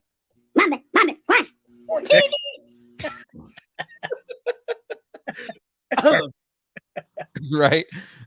So what's next for you, man? You got any or I was gonna say cosplay. Any cons that you're planning on going to next, or like what's your next appearance, man? Next appearance, I got a different one actually. So a fighter, a bare knuckle fighting champion reached out to me. Oh, wow. Yeah. So his name is Lorenzo Hunt, and he goes his fighting name. He goes by the Juggernaut, and nice. So he reached out to me and really wanted me to go with him to his next championship fight, which is February 17th, and he wanted me to walk down to the ring with him in my Juggernaut suit. So that's dope. Yeah, so that's going to be the next thing. I'm going to walk down with him as Juggernaut, maybe call people bitch and everything, and this is Juggernaut right here behind me, and then do that real quick job, and then from there it'll be Transformer Con in Burbank. Oh man, that's gonna be awesome, dude. I can just imagine like somebody's gonna walk up to you while you're at that, and they're gonna be like, "Hey, so who are you? What do you mean? Who am I? Yeah, the Juggernaut, bitch." And it's totally gonna be different because I'm now entering the like the MMA world, and I'm bringing cosplay to the MMA world, basically, right? So it's a different. I mean, audience. With the fact that you already have 100,000 followers, man, I mean, it's just gonna you're gonna blow up even more because that's just nothing but exposure, dude. Yeah, definitely. That was a big thing that I really wanted to do, because like he wants to book me like multiple times with him, and I'm like, yeah, I mean, it's all about entertainment, right? Walk down the platform to the ring and scream, "I'm the Juggernaut, bitch!" and do that, and it's going to be all televised too. So just the exposure alone and bringing the cosplay world to the fighting world, Yeah, it's gonna be fun. That's intense, man. That's super awesome. I'm excited for you, man. It's gonna be different for sure. Absolutely. So we're gonna get into this bracket, man, and start talking a little bit more about this bracket that we need to finish. We were doing if last week we started the social distancing panic national championship, and it's basically, you know, like we're doing a whole bracket on kind of like behaviors during the pandemic that people were just panicking on, right? So I'm gonna go ahead and move LeJack over to the front here so people can see the build a little more, and I'm adding this in right there. So this is the current bracket, what we have, and I'm gonna go over what we have here. So last week, just to give you the recap of the recap, since James is gonna have a conniption if I don't do the recap. Last week we did everything, and the first round of the bracket was stress eating versus checking your 401k. Stress eating won that. Pacing versus drinking. Drinking won that. Pleading with a loved one not to go to the gym versus versus taking your own temperature. Taking your own temperature won that one.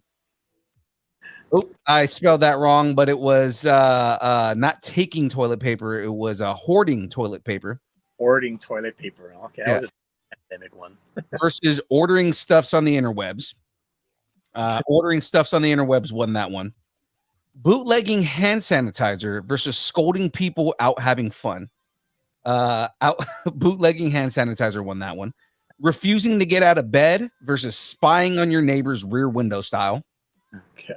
Refusing to get out of your bed won that one.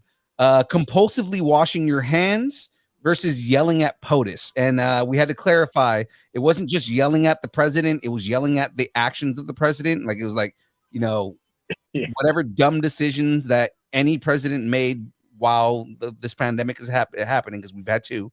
It's yelling at POTUS in general. Sharing dire warnings on Facebook. Oh, and yelling at the POTUS one, that one. Sharing dire warnings on Facebook versus reacting calmly and rationally. Reacting calmly and rationally won. Okay. Reacting calmly and rationally won that one. So this next round, we're going to be doing stress eating versus drinking, taking your own temperature versus ordering stuffs on the interwebs, bootlegging hand sanitizer versus refusing to get out of bed, and yelling at POTUS versus reacting calmly and rationally. Funny. That's good stuff right It's gonna be fun. So let's get over here to this side of the bracket right here so everybody can see where we're at. I'm gonna actually make that a little bit bigger, put us all on the screen here. So I hope everybody's ready here. Let me go ahead and check this this chat, see what we got going on. Cindy, so earlier James made a comment about you need to do a cosplay where the smoker right here. Do a really big build, then add in a smoker, then you can have lunch and snack. And Cindy, to talk back on that, said Bender from Futurama could have a smoker. Oh, Bender could definitely be a smoker. James said Bender is definitely your next one. Yeah. That's funny. So it's funny, James, he does have an Optimus Prime, and he's saying, Oh my god. yeah. He's saying, do the trailer and you can have a smoker. Oh no, I'm laughing at Geek Saga. Oh, I'm almost there. Do the recap. Okay, there. Last week, stress eating while laying in bed with a rectal thermometer, watching the president with all my toilet. That we made a point of saying that because we were saying, what kind of thermometer is it? I was like, it's a rectal thermometer. It can only be a rectal because it was like taking your own temperature versus not like talking your parents out of going to the gym. And we were like, well, what kind of thermometer is this?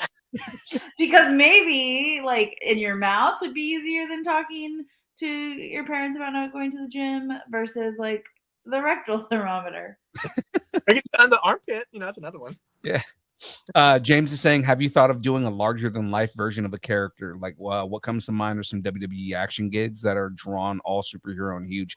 That's true. Like, I mean, if you've seen some of the WWE characters that are like characters, right? Yeah.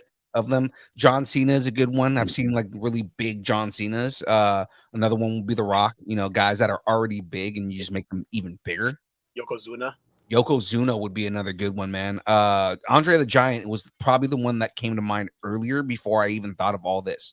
So like Andre the Giant, I think would actually be, I mean, just doing an accurate Andre the Giant would work because he was a freaking massive monster of a man. 500-pound, 7'4" giant. Yeah. Exactly, man. Yeah, right there, James saying like an Undertaker or Andre the Giant. Andre the Giant was a good one. Right. Yeah, he was my favorite when I grew up. Oh yeah, Andre the Giant, man. Just the only, aside from the heel turn, the only good thing about Hulk Hogan, as far as being a wrestler goes, because he was a terrible wrestler. Like, as far as being a wrestler goes, the only thing that I can give him all kinds of praise for is when he scoop slammed Andre the Giant. Oh yeah, Because that man is massive. Like the first man to body. Yeah, that's another one. Geek Saga saying E Honda. Yeah, E Honda's good. E Honda and Blanca. Blanca, a friend of mine did Blanca before. It actually was really good too. Yeah, Blanca would be a good build. But we digress. So on this bracket, we've got stress eating versus drinking. So guys, go ahead and get your vote in the chat here. Would you prefer to stress eat or drink to cope with the pandemic? Jackie, what's your vote on this? Would you definitely eat? Stress eat? What about you, Hummin? What would you prefer to stress eat or drink? Well, since I'm hella hungry right now, stress eating. Okay.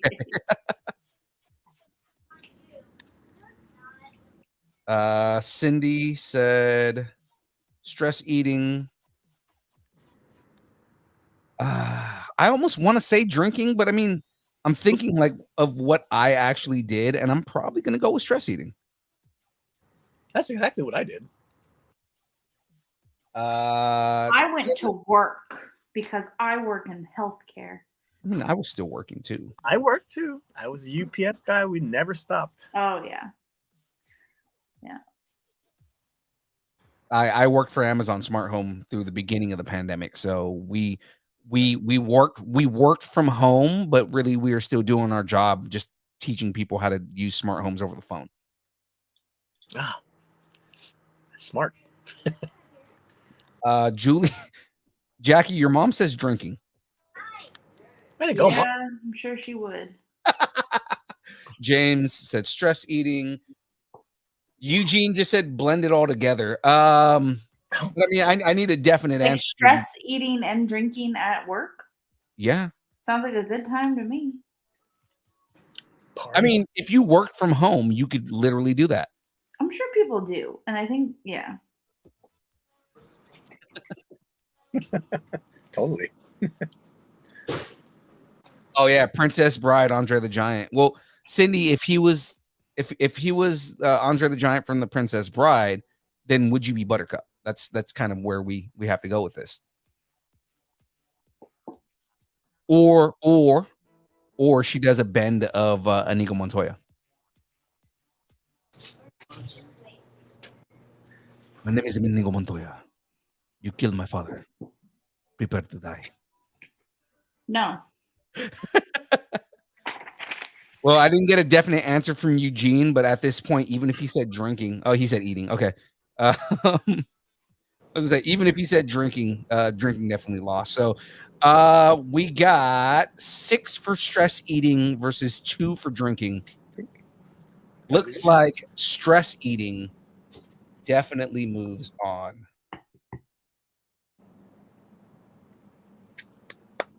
All right, so let's move on to we have leaves here, people. We have leaves. Oh yeah, hold on. Let me pull up the build here so we can see what Jackie's building here. So she's got the leaves from the orchid there. Yeah, as you guys can see, she's also got the stem is the wrong word. I guess they are stems. Stock. The stalk. There you go. The stalk's up for everything there. So guys, the next one we got going on here, taking your own temperature with a rectal thermometer versus ordering stuffs on the interwebs. Layak, what you got on this one?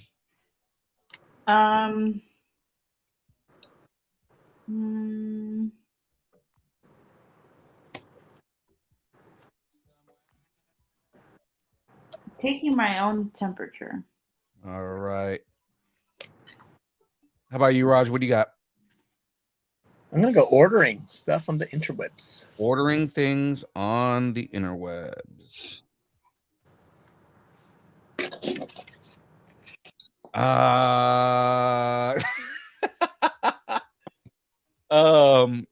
Geek Soccer said lube it up. Oh, jeez. Oh man. I'm assuming that means he's going temperature there. So Tyler is also going temperature.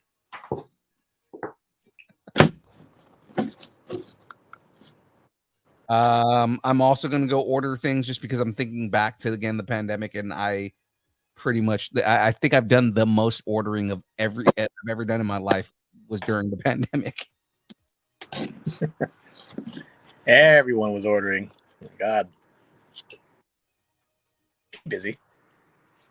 Yeah, I drove for Amazon on the side at that time. Oh, did you? Yeah. I don't do it anymore just because I did it because it was something to do on the weekends, but now I just want to, because I lived in an apartment, I was getting to know Sacramento, so I was like, well, I might as well learn the city and make some money. Now I know the city pretty well, and I'd rather be at home on the weekends. I'm about done with UPS too, so I've got to address this.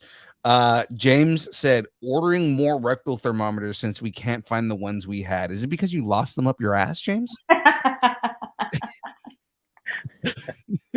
And full. lost them up? He's like I'm using them and just lost them. He's hoarding them. He's hoarding them in his butthole. That's one hell of a thing to hoard. I know, right? Rectal thermometers. So we're currently tied. We are currently tied here. So let's see if we can get more votes here. Fit to be tied. Cindy said ordering stuff, so we're gonna go with that one there. I think we're missing. We're missing Julie. We're missing your mom. Tell her to get her life together. Get your life together, Julie. Says your daughter. Thanks, Mom. Thanks, Mom. I bet you she's in the bathroom. She watches the show on her TV. That's why.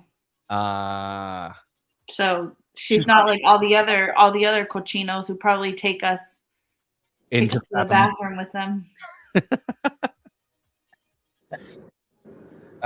Okay, so I mean, at that point, unless she says taking your temperature, we are looking at ordering things as the winner right now. I'm going to give it another second here. Oh, yep. Your mom said ordering stuff on the internet, so that definitely wins. So ordering stuffs on the interwebs is the winner. Winner.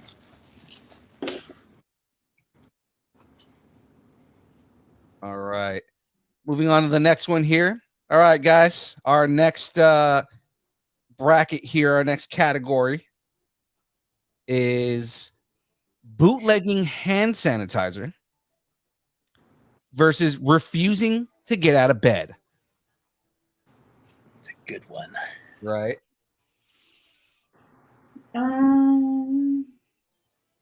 So, Roger, what do you got on this one, man?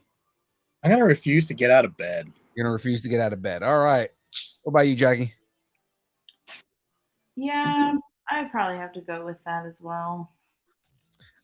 I'm gonna go with refusing to get out of bed because I didn't bootleg hand sanitizer. I really didn't realize people were doing that. Oh yes, God. When I was delivering, I saw people ordering, my God, cases and cases of sanitizer. I'm like, yeah, you need that much? Well, I got lucky because again, I worked for Amazon at the time, and they gave us like boxes of hand sanitizer. At least you were giving it to. You want to know something really funny about hand sanitizer at my work? Okay, so this is it's a short story, I promise. So the funny story about hand sanitizer at work is 2020. So beginning of 2020, it was our if anybody's listening knows anything about JCO, the Joint Commission, the entity that could make or break healthcare. Was going to be coming to visit us to renew our certification. And we had somebody come out from our corporate office to kind of like, it was going to be a couple months till it actually like, till the people came and did the inspection. It's a very big deal. And they look for very specific things. And usually like when you'll see like TikToks of like nurses complaining about JCO being upset about their drinks at the nursing station. Like that's kind of like the joke about JCO. But anyway, so we had these people from corporate come out and they kind of did like a cursory like check. So to, to kind of go, well, you're probably going to want to fix this or get rid of this and take this off and get rid of this. Anyway, so this person comes out. This was literally end of February, beginning of March. And she's like, all your hand sanitizer is expired. Throw it away. She had us throw out boxes of hand sanitizer, throw it in the trash. Oh my goodness. And so when the pandemic rolled around, there was like one box that they missed, and we were like living off the one box until we could like find I mean, even though we're like healthcare, like you still had to like find it, because I don't work for a hospital or anything, but yeah. So like that one box of expired hand sanitizer kind of like got us over like the first initial hump. I just thought it was so funny how they had us throw away all the hand sanitizer because it was like it was expired. Wow. There's like boxes of it. Expired. Interesting. Expired hand sanitizer, big no. Okay. Oh, sorry. Just throwing that out there because that 100% is a thing in the Army. Eugene saying way back in the day during basic, we were given hand sanitizer and we would use it. We used to sniff it to stay awake. That's 100% a thing. Another thing that people would do was depending on the MRE that you got, sometimes it would come with Tabasco sauce. Some guys would put Tabasco in their eyes and that would keep them awake. Ouch. Yeah. No thanks. I refuse to do that because I was like, I'm not gonna burn my freaking retina out just to stay awake. Wait, my goodness. Yeah. Just slap me or pinch me or something. Oh no, when you in the Army, you get to points where slap me, pinch me doesn't do anything. You have to find other ways to like. You need no-dos to stay awake at that point.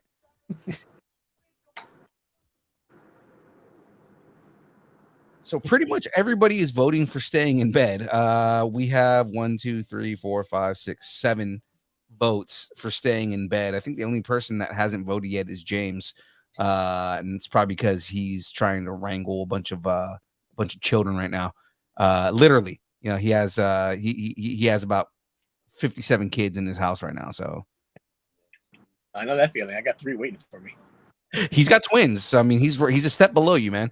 Oh, he's right there. Multiples. Okay, so I'm not going to open the other bag, but I just wanted to show everybody where we're at with life on this dingle. On this Yeah, 'cause the dingle show we have dangle. about 15 minutes left. So 15 minutes. yeah, What time is it? Oh, I was going off how long we've been on. I thought we only had 10 minutes left. Okay, well, I'll keep building then. okay. But yeah, so refusing to get out of bed wins that round here.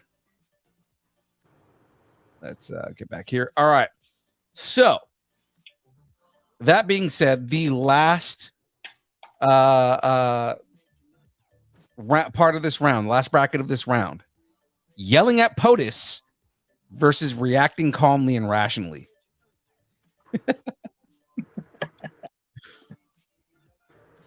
I know everybody wants to believe that they acted calmly and rationally, but I don't think everybody did, because everybody did something that was completely irrational at some point. I found myself yelling at POTUS a lot. I was the same way. I was yelling at POTUS, so that's gonna be me. I'm yelling at POTUS. I found myself yelling at stupid decisions all through the pandemic. Like, why would you do that? Why would you say that? Are you serious?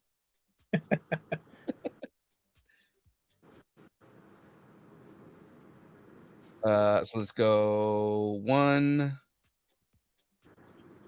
2. It seems like there's a delay happening on YouTube, so I'm just gonna let this run for a little bit. But guys, go ahead and cast your vote for yelling at POTUS versus reacting calmly and rationally. Again, you know, I'm going. Me and Roger here are going after POTUS. For sure. just the dumb stuff that and it was repeated over and over. yeah. Oh, and just the stupidity of the things that happen post all of that, right? So like, you know, 100% the fact that when the whole bleach thing happened and there was a spike in calls to poison control because people were like, can I really inject myself with poison? Yeah. Oh my god, I couldn't believe that. Way to go, Brett. Way to go. You know, just some of the dumb stuff that people are just dumb animals, man. Just human beings are dumb. Definitely. What's your vote, Jack? By the way, you're muted right now, just in case if you were talking. No, I was just I was just saying this kind of looks like a goat, but you can't really see it. It looks like a goat? A little bit.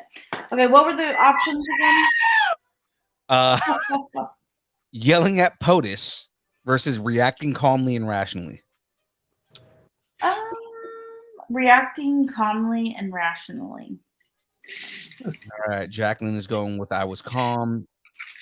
Eugene said he was calm, so we're gonna go with that.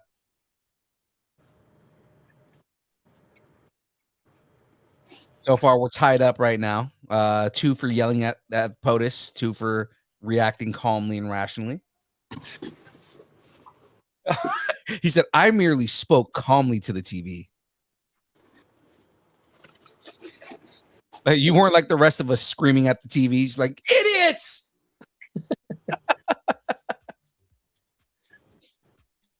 Oh, man. This is great. There we go. Tyler said he was yelling. Who wasn't yelling? Jeez.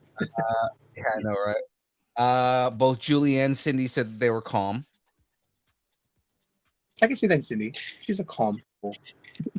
She's a calm person generally, so. No, that ain't it.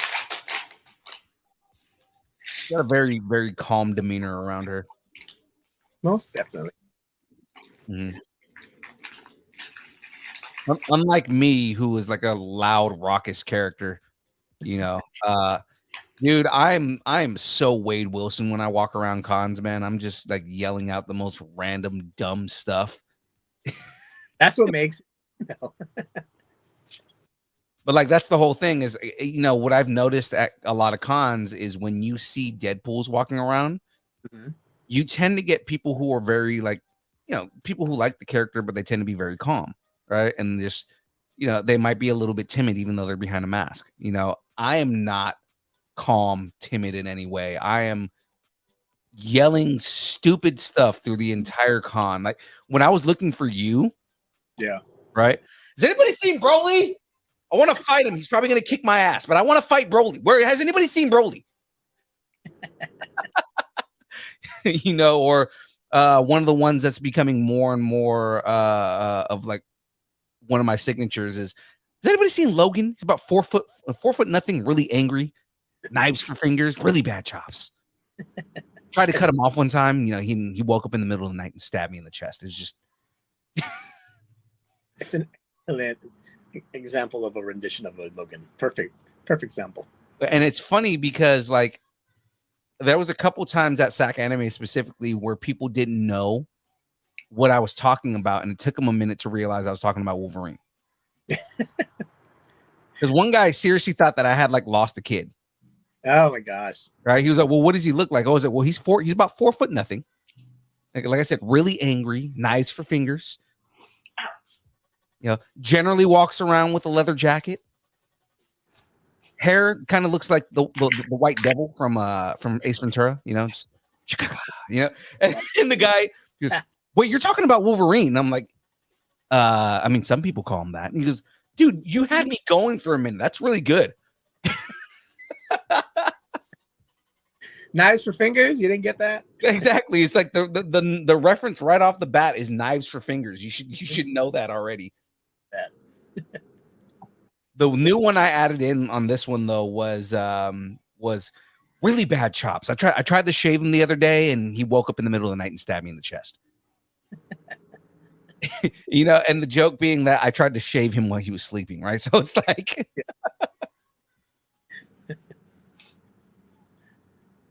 I think that's where a lot of people, especially with like the delivery that I have with that, a lot of people immediately think, are you, like at this show, a guy asked us, how did you get those recordings of Ryan Reynolds? Mhm.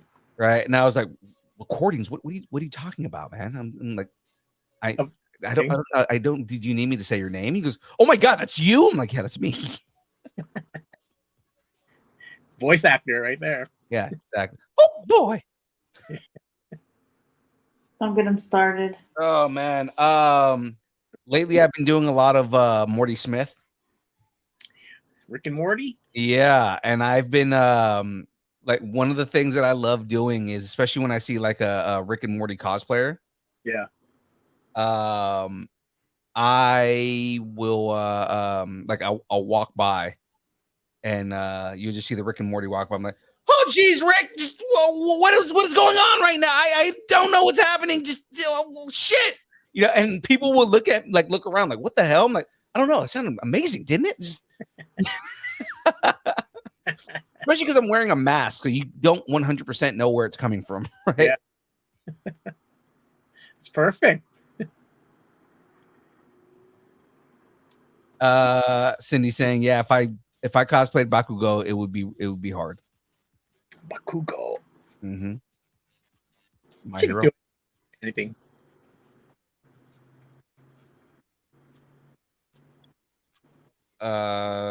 Okay, so yeah, Julie's got the reaction. So where we're at right now, I really think James walked away because I haven't seen him answering the last two.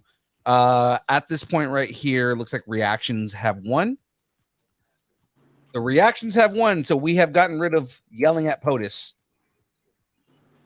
Oh man. Yell at the president. And with that, we are on to the final or semifinal round. And in the semifinal round, going on to the next round here, we've got stress eating versus ordering stuffs on the interwebs. Everybody cast your votes. Stress eating versus ordering stuff on the interwebs. Jackie, what do you got on this one? Stress eating. Stress eat. Okay. Stress eating. Stress eating versus ordering on the interwebs.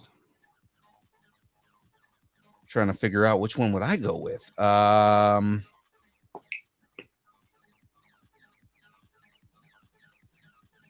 think I'm gonna go with ordering stuff on the interwebs on this one.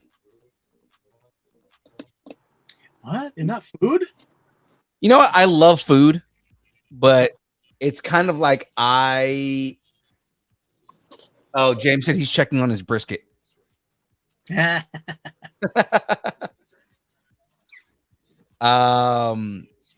I love eating food, but like the majority of the things that I enjoy doing involve me being home anyways. Like I play video games and I do, you know, I watch movies and things like that. So I mean, like I really didn't stress out about having to stay home for the pandemic. You know, it's like as much of an extrovert as I am, I also have a lot of introvert tendencies, and I enjoy being home. I think I did a lot of going out and drinking in my 20s, so it's like, yeah, now that I'm a little bit older, I don't really care. It's fun when we do go out, but it's just kind of like it's not something where I'm just like how a lot of people were like you know, like my mom, you know, just like stuck in the house and could not cope with not being able to go out. Like I care less, dude. It gives me more video games to play. That gives me more movies I can watch. I'd rather stay home anyways. I would too, actually. Yeah. You know, I got to play more Destiny. You know, I just finished playing Cyberpunk. You know, stuff like that, man.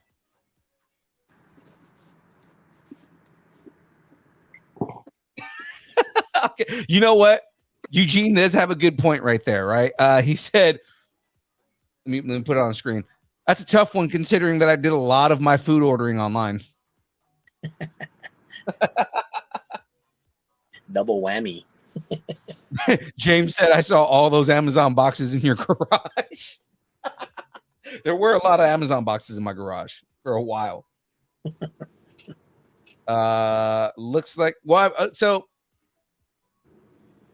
Geek Saga, I mean, technically with what you have on there, that would be ordering online because you had to order in order to stress eat. That's true. Mm-hmm. Ordering came first. Exactly. Ordering came first.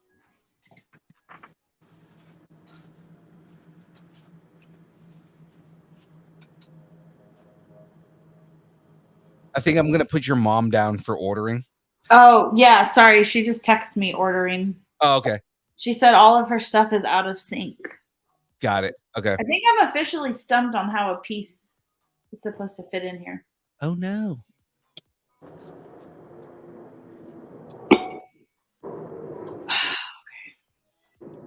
So this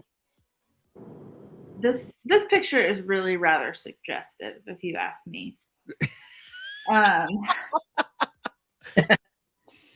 Looks like something. So is this. Yeah. Anyway, so okay, see the picture. Mm-hmm. This is supposed to go here, right? Pull it off again for a second. So you see how you have the piece? Oh, and to make the suggestion even more fun, what the hell is this? What the hell is this? It looks like a little wiener. It's a very large kit. Look. Cindy. So Cindy's saying video gaming should have been in the bracket. I think in one of the other ones there's video gaming is in there, but we didn't do all of them because some of them were really suggestive. Okay. That's good.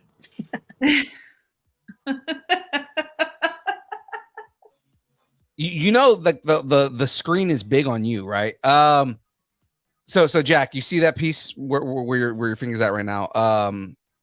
No, where your thumb. Oh, okay. No, I figured it out. Yeah, that piece needs to come out. No, it doesn't. It's this part that goes into there. That's what I was trying to say. I got it. I figured it out all by myself. All right. Eugene said ordering. Yeah, it looks very much like a vagina. Okay. It's my next cosplay right there. Your next cosplay, lady parts. Lady parts. Oh God, Geek Saga, just lips.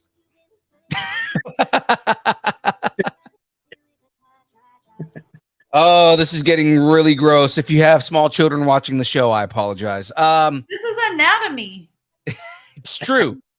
Kids should know the names of their body parts. My lips. My lips. That is not the anatomical word for it. Labia majora and minora. I have a health science degree. I can say that. it's a learning thing now. So ordering stuff on the interwebs has won this round. I like how Lego took me through this piece by piece, step by step. But the last part where you're assembling this very suggestive looking thing, they basically said, do this times 7, and then you got what you made. Yeah. I mean, that's how they do it. Geek Cycle. Well, Was a pineapple under the same SpongeBob SquarePants. All right. So the last semifinal bracket of the round here, refusing to get out of bed versus reacting calmly and rationally.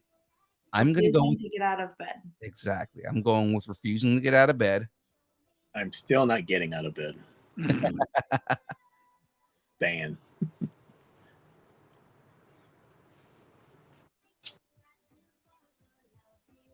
So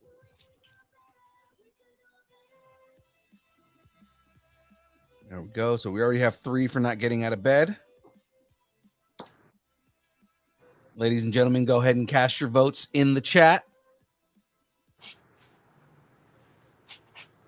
Oh yeah, your mom is really out of sync because she just posted that she said ordering. That's a big delay. A really big delay. She is a big delay. But I mean, from where she texted you to when it showed up in the chat, like wow. Wow. Wow. Wow. Wow. Wow. Do it. Do it. Come on. Do it now. Ladies and gentlemen, go ahead and cast your votes here. Refusing to get out of bed versus reacting cast your care. And cast your care. Cast your cares away. Tyler says refusing to get out of bed. Excellent choice, Tyler. Mm-hmm. What? A bajingo? Bajingo. A bajingo. Don't know that one.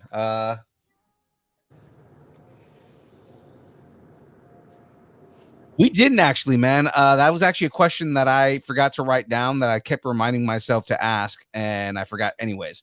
So while we're waiting here, man, so Roger, how did you get your handle, man? Hummin H2. Where does that come from?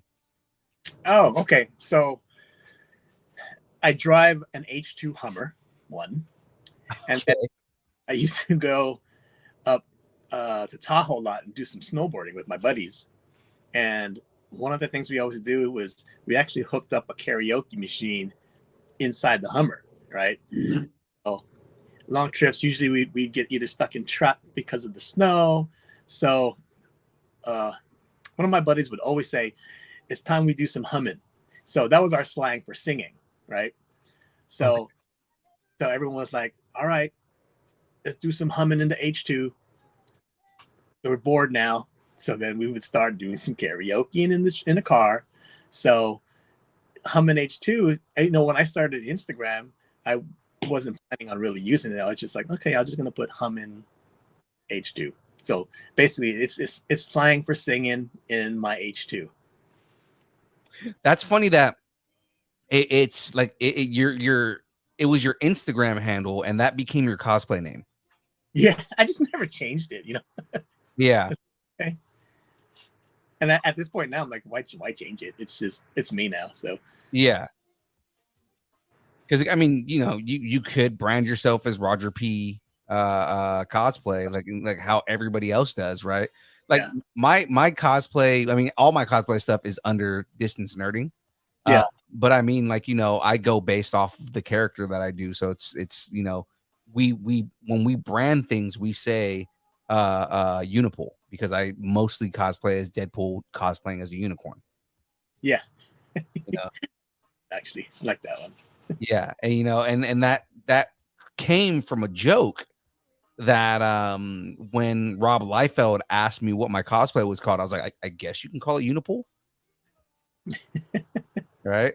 I mean, it's something that would be in the comics, right? Like, when you see those other worldly Deadpools, when they come from different universes, he's always like, Kid Pool and Dino Pool and things like that. It's always like, stuff like that. So I was like, Unipool. I mean, I guess that's what it would be. Unipool. Mm-hmm. It just sounds right. It's not like Unicron. It's Unipool. Right. And I mean, I've been branching out a little bit. Mostly, it's the idea is supposed to be Deadpool cosplaying as things, because if Deadpool went to a con, like if Deadpool from the comics went to a con, he wouldn't just go dressed in his, regular costume, right? Like in his regular, like everyday stuff. He would cosplay as something because he's a giant nerd, right? So, like, what's the one thing that he would 100% cosplay as? A unicorn, right? Why would Deadpool not cosplay as a unicorn, right? And that's why on Saturday of I was gonna say animated for Sac Anime, I cosplayed as Pikachu. Did you? Oh, Pikachu Pool? Deadpool as Pikachu. Right? Because I wanted to do Charmander because Charizard's one of my favorite characters, but I was like, what makes the most sense? Oh, Ryan Reynolds. Exactly. I was saying Ryan Reynolds played Pikachu. Yeah. Why would I not cosplay as Deadpool cosplaying as Pikachu? Because I can double whammy the joke. Yeah. Right. It's like lives in universe. That's always anything I ever do with that particular cosplay. I always think of what is something that lives in universe for this character. It's not just playing the character. It's everything I do with that cosplay has to do with what would he do as a character. Yeah. We did a show last year, Capitola Comic-Con, and one of my buddies gave me a Imperial officer's uniform, Mm-hmm. and I threw that on over my Deadpool costume, and I did Deadpool cosplaying as an Imperial officer. Did you have the helmet too? No, it was an officer, so it was the hat and all that stuff. It's on our it's on our Instagram if you can find it. What's funny is I think in all the time that you've been doing that, I never thought it was you. I never thought it was Deadpool cosplaying. Mm-hmm. I always thought it was like a Deadpool in like disguise. And kind of is, because the idea that I got was from Storm Pulio. Like because you know how like when Deadpool shows up, like he kind of like everybody's like, oh shit, this guy's here. So I always thought it was like a disguise so that you could like be very sneaky. Right. And that's what Stormpool's entire shtick is that, you know, that meme, you know, day number 722, they still don't know I'm not one of them, like that whole thing. It's supposed to be Deadpool is dressed in a stormtrooper outfit. And what I love about Stormpulio is he usually is like an average TK and then pulls his helmet up and there's a Deadpool mask and he's like, shut up, don't tell anybody. Right. You know, so I've always loved that concept. And yeah, I mean, that could be something where it's like, you know, he's in disguise. But again, the idea that I had from starting on was more it's more about like Deadpool goes to a con, what would he do? Mm. Where are we at in life? So we are 8 minutes over. It's fine because you're almost done. So let's just go ahead. What questions? My mom wants to vote for refusing to get out of bed. Oh, okay. I think she was the last one we were waiting on. Okay. Because James never actually answered. And oh god, James said you should do a life-size tauntaun.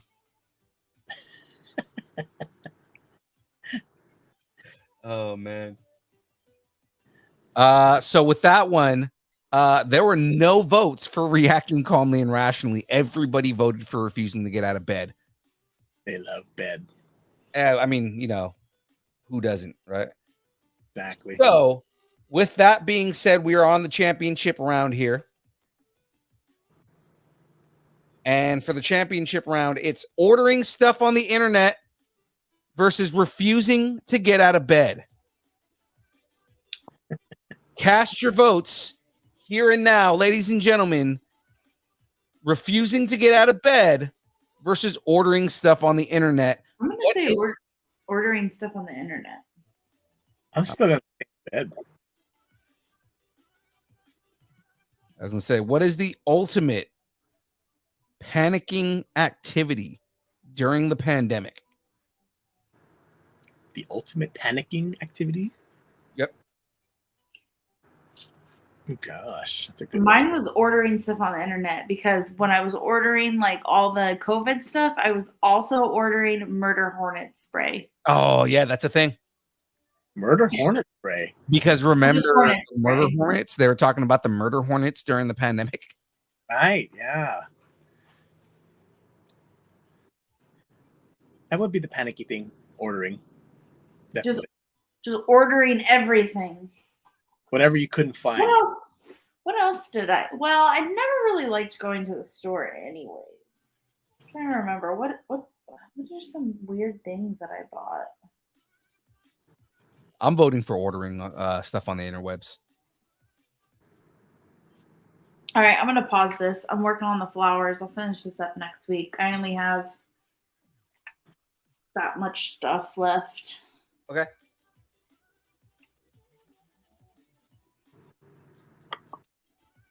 So we're just waiting on everybody to get their answers in here, and I know there's a delay on the show here. I look like a creep. You do not look like a creep.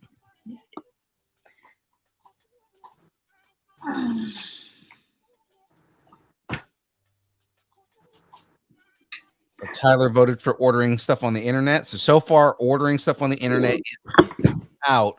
Oh man, refusing to get out of bed. Good thing I have a rug right here. I just spilled all my soda. Oh no. Oh. I'll be back. Okay.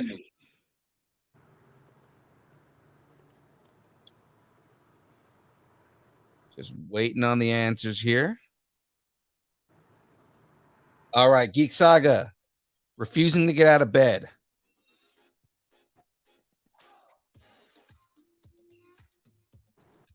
What about you, James? Where you at? What is the activity? Is refusing to get out of bed or ordering stuff on the internet?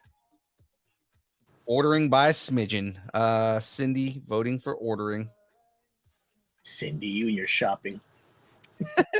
I'm waiting for James to actually say refusing to get out of bed while ordering things. but you're still or in bed first. Yeah. He said, I'm bringing my kids right now, aka giving them a bath.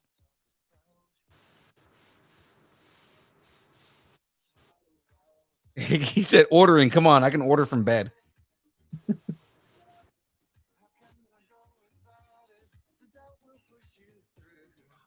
And I mean, that's kind of where I'm at on this too. Is like, like you literally can just lay in bed and order stuff. But what are you doing first? You're laying in bed. Well, it's more so what's the action that you're doing, right? So it's like, yeah, I'm laying in bed at the moment, but I'm laying in bed and I'm just ordering stuff because I refuse to get out of bed. Yeah, see, I don't want to get first and then I'll order. I would get out of bed and go sit on the couch. I mean, I would order from my phone while I'm laying in bed. I do it all the time. It's true though. Jackie will get up and go sit on the couch. Yeah, I do that too. Oh, James said I read that wrong. Brining. He's brining his children. Oh, he gave him a bath. Yeah. Yeah, but because I read that wrong, I ruined his joke. He's brining his children. So you're getting the water out of your children? Don't forget the spices. Yeah. I mean, if it's James, it's probably covered in adobo. It's gonna be yummy. He is spicing his Filipino children. Extra garlic in there.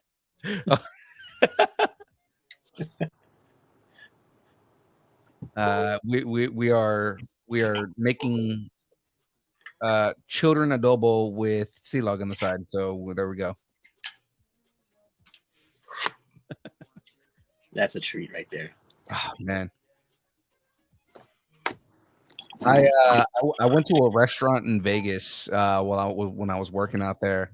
It was like a breakfast restaurant, right? So it was like pancakes. It was like a pancake house, but it wasn't like like a syndicated one. And when I ordered the pancakes, it came with sea log on the side, and I was just like, "Oh, this place is owned by Filipinos. It has to be." What? Yeah. There's no way that this place isn't owned by Filipinos. When you buy pancakes, they give you sea log on the side. That's the place to go then. No, it was hella good too, dude. Like the pancakes were really good And fluffy. good and fluffy. Fluffy. So far, ordering is winning. Jack, did your mom text you?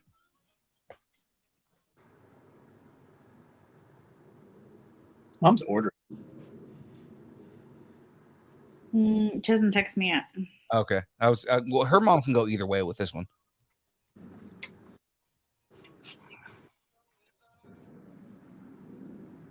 But so far, like I said, ordering is winning 5-2.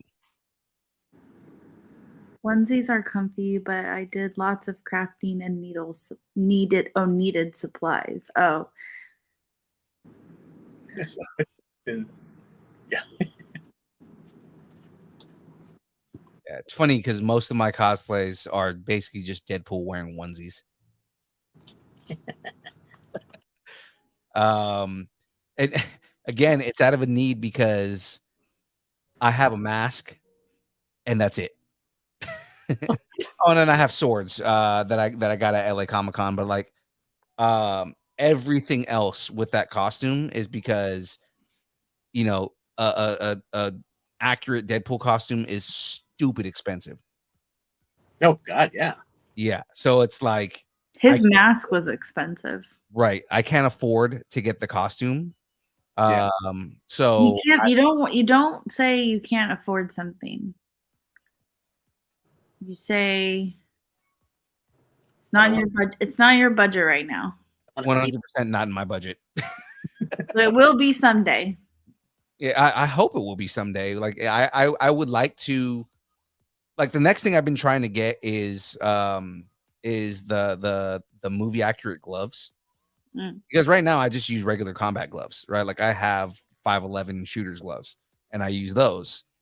I want to get the movie accurate gloves, but they cost like $160. Okay, she said ordering. Okay. You know, And then she said I give up.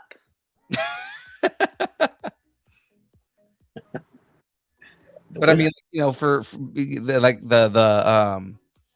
the mask, you know, I have it back there, but like I have a movie accurate mask with plates for the eyes that change and everything like that. Yeah. Stupid expensive. You saw it when we were at LA Comic Con. You know, it's really expensive, but it was worth it because it has enhanced that cosplay. Oh, definitely. Yeah. It's always going to be worth it. Mm-hmm. Especially if you really, really love it. Right. You know, and it's just kind of like, you know, that's one of the biggest compliments I get is, oh my God, that mask is awesome. You know, and it's like, especially if you get a lot of use out of it, you know? Right. You're going to make it, you know, worth it, what you're spending, because you're going to use it so much more. So, right.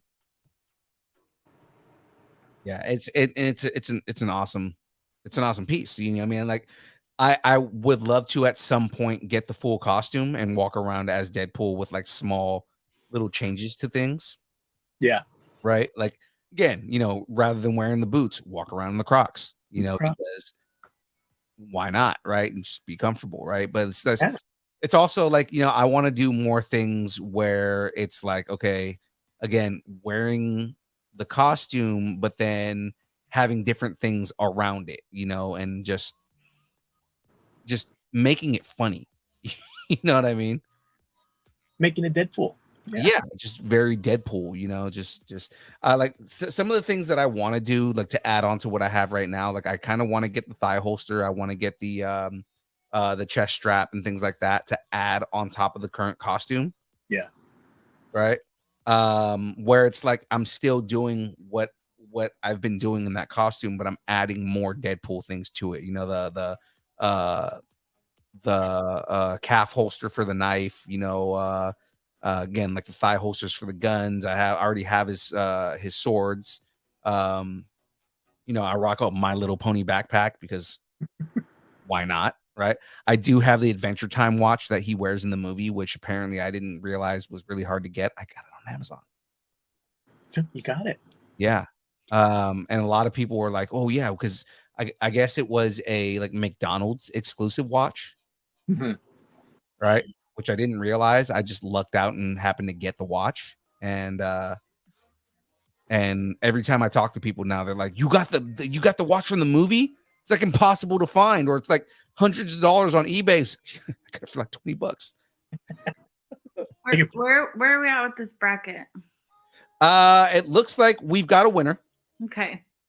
So ladies and gentlemen, the winner of the pandemic panicking bracket is ordering stuff on the interwebs. Golf clap.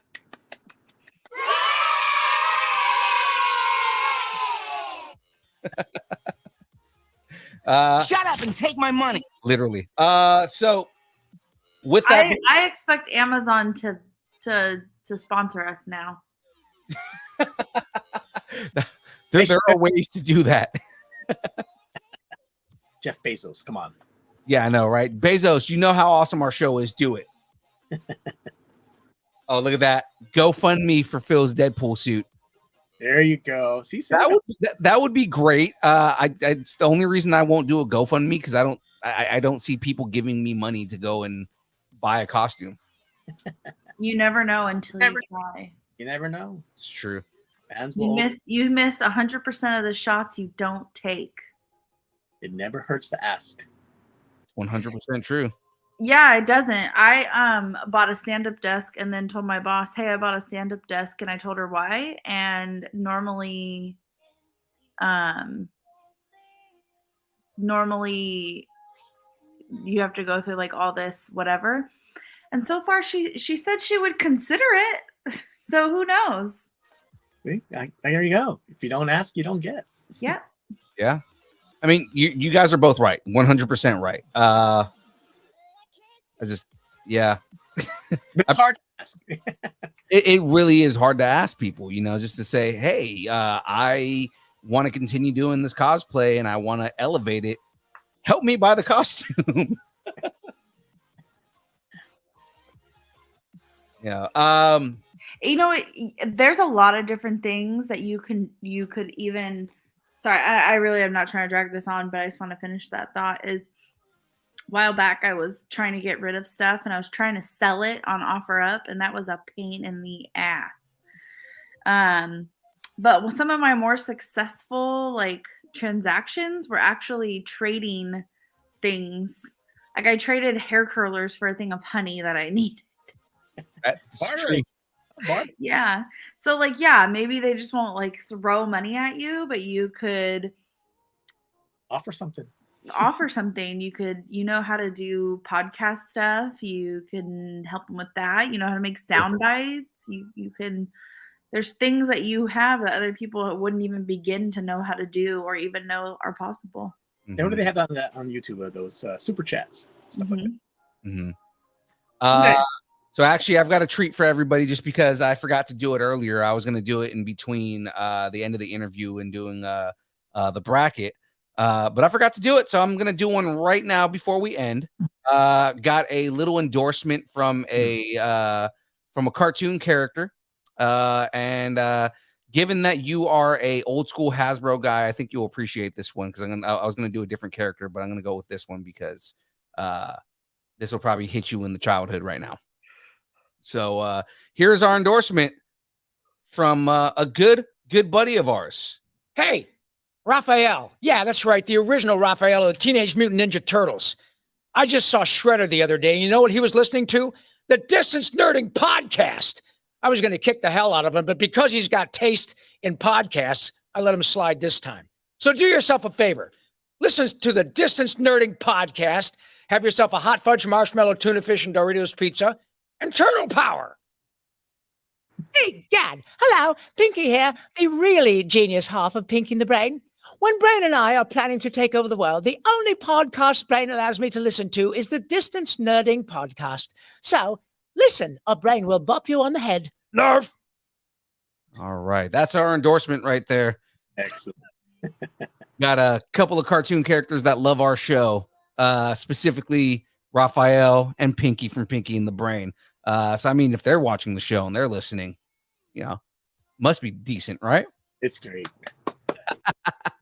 Well, guys, before we head out here, of course, gotta just let everybody know about a small little thing that we have out there, and that's just that we have merch, people.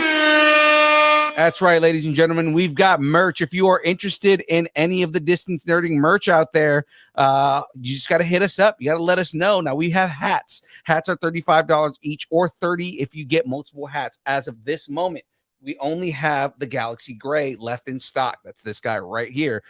So if you're interested in that Galaxy Gray, and you can see the Heather Gray, it's got that pattern right there. $35 per hat or $30 if you get multiple hats. Oh, back. All right. $35 if you get multiple hats. Now, if you are interested in getting shirts, $20 if you are local, $25 if we've got to ship it to you. Basically, if you want a shirt, let us know for any of the merch that you're interested in. Just DM us on any of your social media of choice. Let us know your sizes, where I got to ship it to, and we'll get you all situated and get everything taken care of, and I get that shipped out to you. Now, earlier in the show, you heard me mention Lucharillas. We do have a brand partnership with Lucharillas. Lucharillas is a merch company that essentially has gorillas dressed as luchadors. And they're all kinds of different cross-brand stuff all over the place. There's a Goku, there's a Vegeta. They have if you grew up with Mexican candy, they got a Chupa Chup one. They got all kinds of different characters and stuff like that. And then of course the Distance Nerd Orilla. Not just the shirt, but they also have bump boxes, custom bump boxes. And one of them is a Lucharillas bump box. So if you're interested in those kind of things, visit lucharillas.com and check all that stuff out. Now guys, let me tell you about let me get the right place here. Let me tell everybody about our schedule here. So for everyone out there, if you guys are interested in seeing more from us, on Mondays, we've got game streams from 8 to 12 on Twitch. You can check me out as I play a bunch of video games. I just finished Cyberpunk 2077, just trying to kind of fill things in until Dead Space comes out. The new Dead Space is coming out, and I'm going to be playing that. After that, on Tuesdays, we've got The Download, which is our show about news, rumors, reviews. We do trailer reactions, things like that, from 6:30 p.m. to 8:30 p.m. Pacific Standard Time. And then, of course, Thursdays, the show you're watching right now, The Build, from 6 to 8. We do interviews with interesting people and celebrities and different things like that, as well as build Lego on stream and do fun stuff like the bracket we did today. So make sure you set that reminder. Jump in with us. We're all of our shows are on Twitch, and of course our Tuesday and Thursday shows are on YouTube. So catch that right there. Now, before we get going here, I'm gonna need you to do your pluggables, man. So Hummin, go ahead and let everybody know where they can find you, social medias, any shows that you're doing. Go ahead and plug yourself away, man. Well, you can mainly find me on Instagram at Hummin_H2. That's pretty much where you'll always find me. And on TikTok under the Cosplay Life, place that you're going to see me soon. You can find me at TransformerCon. I'm going to be Bumblebee. That's going to be on Saturday, March 10th, I believe. And then we'll try to make it out to WonderCon on Saturday. And so I'll probably be debuting a new cosplay over there too. So mainly for the next couple months, that's where you're going to be able to find me. Nice. Jack, you got anything you want to plug? No. All right. Well, then let's go ahead and get here. Ladies and gentlemen, you know who I am. I'm your boy, Young Phil. Catch us at all the places that social media exist: Instagram, Facebook, Twitter, Twitch, YouTube, Discord, MySpace, Friendster, OnlyFans. It's just pictures of Aaron Watson and Mandels. That's all it is. It's just pictures of Aaron Watson's feet and Mandels. All those places, all at distance nerding. Ladies and gentlemen, thanks, and keep nerding together. It is now time for the dance party. I did not warn you on what the dance party is, Hummin, so you're about to learn on the fly. We're going to have some fun here. Dance party is when the theme song starts, basically just grab something around you and make it dance. Jackie, I'll give you the example. So here we go. Where am I going?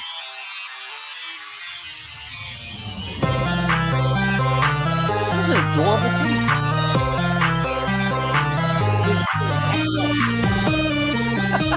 Is it twerking? Yeah.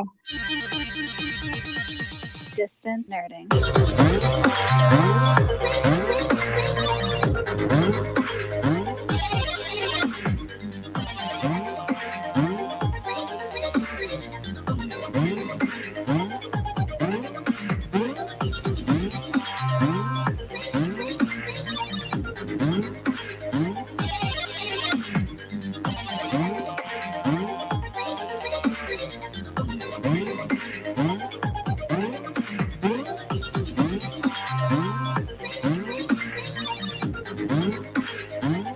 Another one.